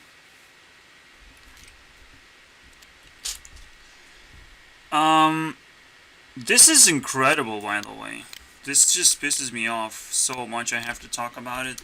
There was also a meme about patches, and they were so close at making legendary design to be very, very nice. But they have printed patches where it shows up after you play the first pirate and it has charge. It could have a very decent effect, you know, like charge is just like what it is. But why first pirate? Why? What the fuck were you thinking? The very first card you play, and there are plenty of one-drop pirates. Like, you have to be out of your fucking mind to not understand how powerful this is. Yeah, just... this is annoying, man. This is so annoying. Yeah, I would do it like 3, but more annoying is how you would think... come on. Show me the infestation. Basically, Twisting Nether does that. It technically does that. It gives you the card advantage. Just like this card does. Except it doesn't heal you, right? So you have to be a little bit more creative in terms of card advantage. It's like draw 7 cards. But the way it's set up is ridiculous. It's ridiculous, actually. It is a ridiculous card. It's almost better than just removing the entire board. Almost. It's not, though. Because removing the entire board is a completely different game plan. And this is a game plan that just is actually fun. This is actually a good and satisfying card to play. Because it costs 10 mana, and it's only a tempo play. It's only a tempo reset play. And it's a druid fucking card, so it's absolutely fair. What the fuck were people thinking? This is a really cool card. It's a 10 mana tempo. It's not a 10 mana remove the entire fucking flip the entire board into nothingness. Holy shit. I would rather have these cards than what I just, you know, I'm fighting against for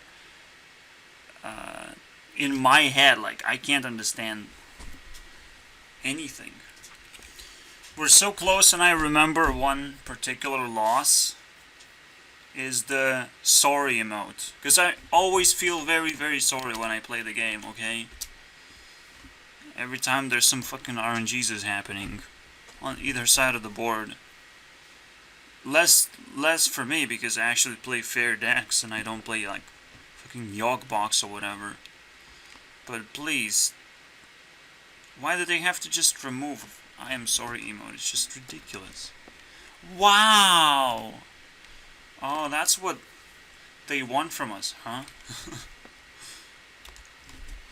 Purify would have been a decent card if just Priest had minions that don't attack but just have effects or something like that. Like, just like Ragnaros. But it didn't, so Purify is just fucking puke of design space or whatever. Ben Broad was doing at the time, like, are you kidding me? It doesn't actually fit the theme, right? And when a card doesn't fit anything that the class is doing, like, what's the point? Just print it at least 1 mana and make it a little bit more powerful than it's kind of supposed to be, because it's still friendly minion, it's still not flexible anyways. Like, I have no idea what he was thinking when he was like trying to explain why this is supposed to be 2 mana instead of 1 mana. What? Oh my god, we're gonna print a viable card. It was supposed to be a fun card for Silence Priest, as if that was always somehow a thing. Like, come on, give me a break. They stopped printing silenceable cards a long fucking time ago. I think this is the end of my report, basically, documentation. This deck is fucking nuts. That's the fucking report. Holy fucking shit. I'm not running out of value anytime soon. I'm outvaluing Mage that just... Well, it didn't do much, actually. Who cares? Still get to experience actual fun. Crazy, right? How crazy can that be? Now I get to evolve things for fun. Wow. That's amazing.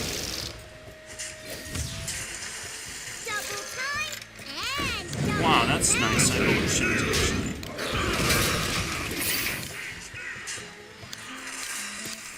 I'm not gonna run out of value. This mage is gonna struggle so bad. Oh boy. Alright, I think I'm gonna finish the video there. But I'm adding one more token, which is freeze token. As we have fire token, we have freeze token. And Blizzard happens to have the opposite of freeze, which is not ironic at all. That's kind of what usually happens.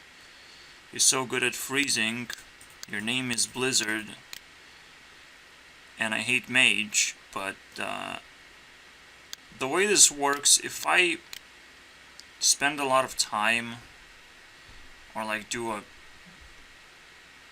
almost unasked amount of work, like build a deck, for example, that's crazy amount of work, and just keep on playing for hours and hours.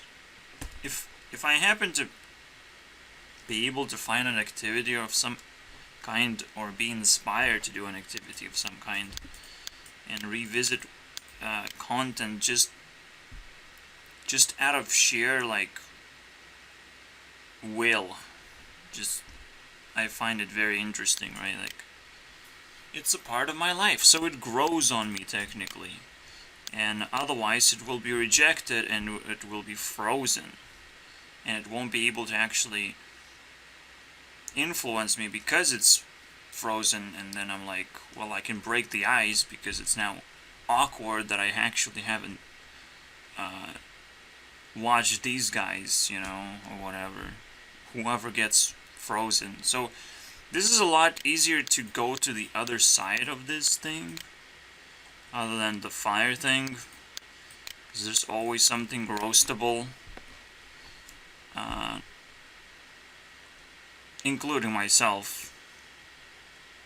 But here I am trying to break the ice. I am trying to like spend as much time as possible and equal amounts of that, and I have too much time anyways, and that's what I want to spend as a poor person picking up technology. That's crazy. You can spend time now, at least. That's it. That's what this token is about, and I think that's the end of the video now. Blizzard wasn't, well, Hearthstone was not completely destroyed, and I wasn't intending to completely destroy it.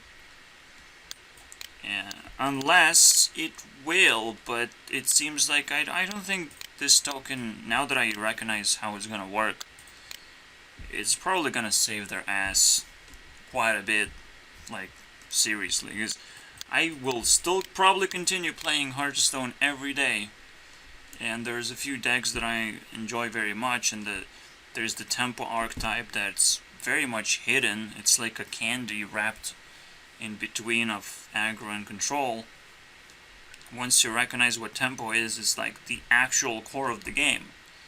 You draw a bunch of cards and you play those cards, and you keep doing the same thing over and over again. But you at least not just anticipating what your opponent is gonna do. You just do your own fucking thing, basically, and that is the best part. And I spend way too much time. I can try and like remember what kind of decks I've even built. I mean, even from the very blast from the past, you have Mill Rogue, some variation of a secret paladin, or just swarm decks. Back in the day, it was quite difficult actually to build a decent deck. I'm not sure. Or whatever. They're gonna start clocking the... So every time if I visit someone automatically, daily, and I have visited them in the previous day, they get a tiny bit of, advantage. I am never gonna give too many points because this grows, right? Exponentially, technically. Just like the fire grows exponentially. If someone pisses me off, it's not gonna be pretty. But at least I spend a lot of time. And that's kind of unfair because that's Gripparian's like main quality, is that you will kind of just allow him to exist every day. And some people have similar quality as well, and that's great. That is like the greatest gift, I guess, of frustration. But they still have to hide their secret weapon, so whoops Ben Bro. Let's figure out who's it gonna be.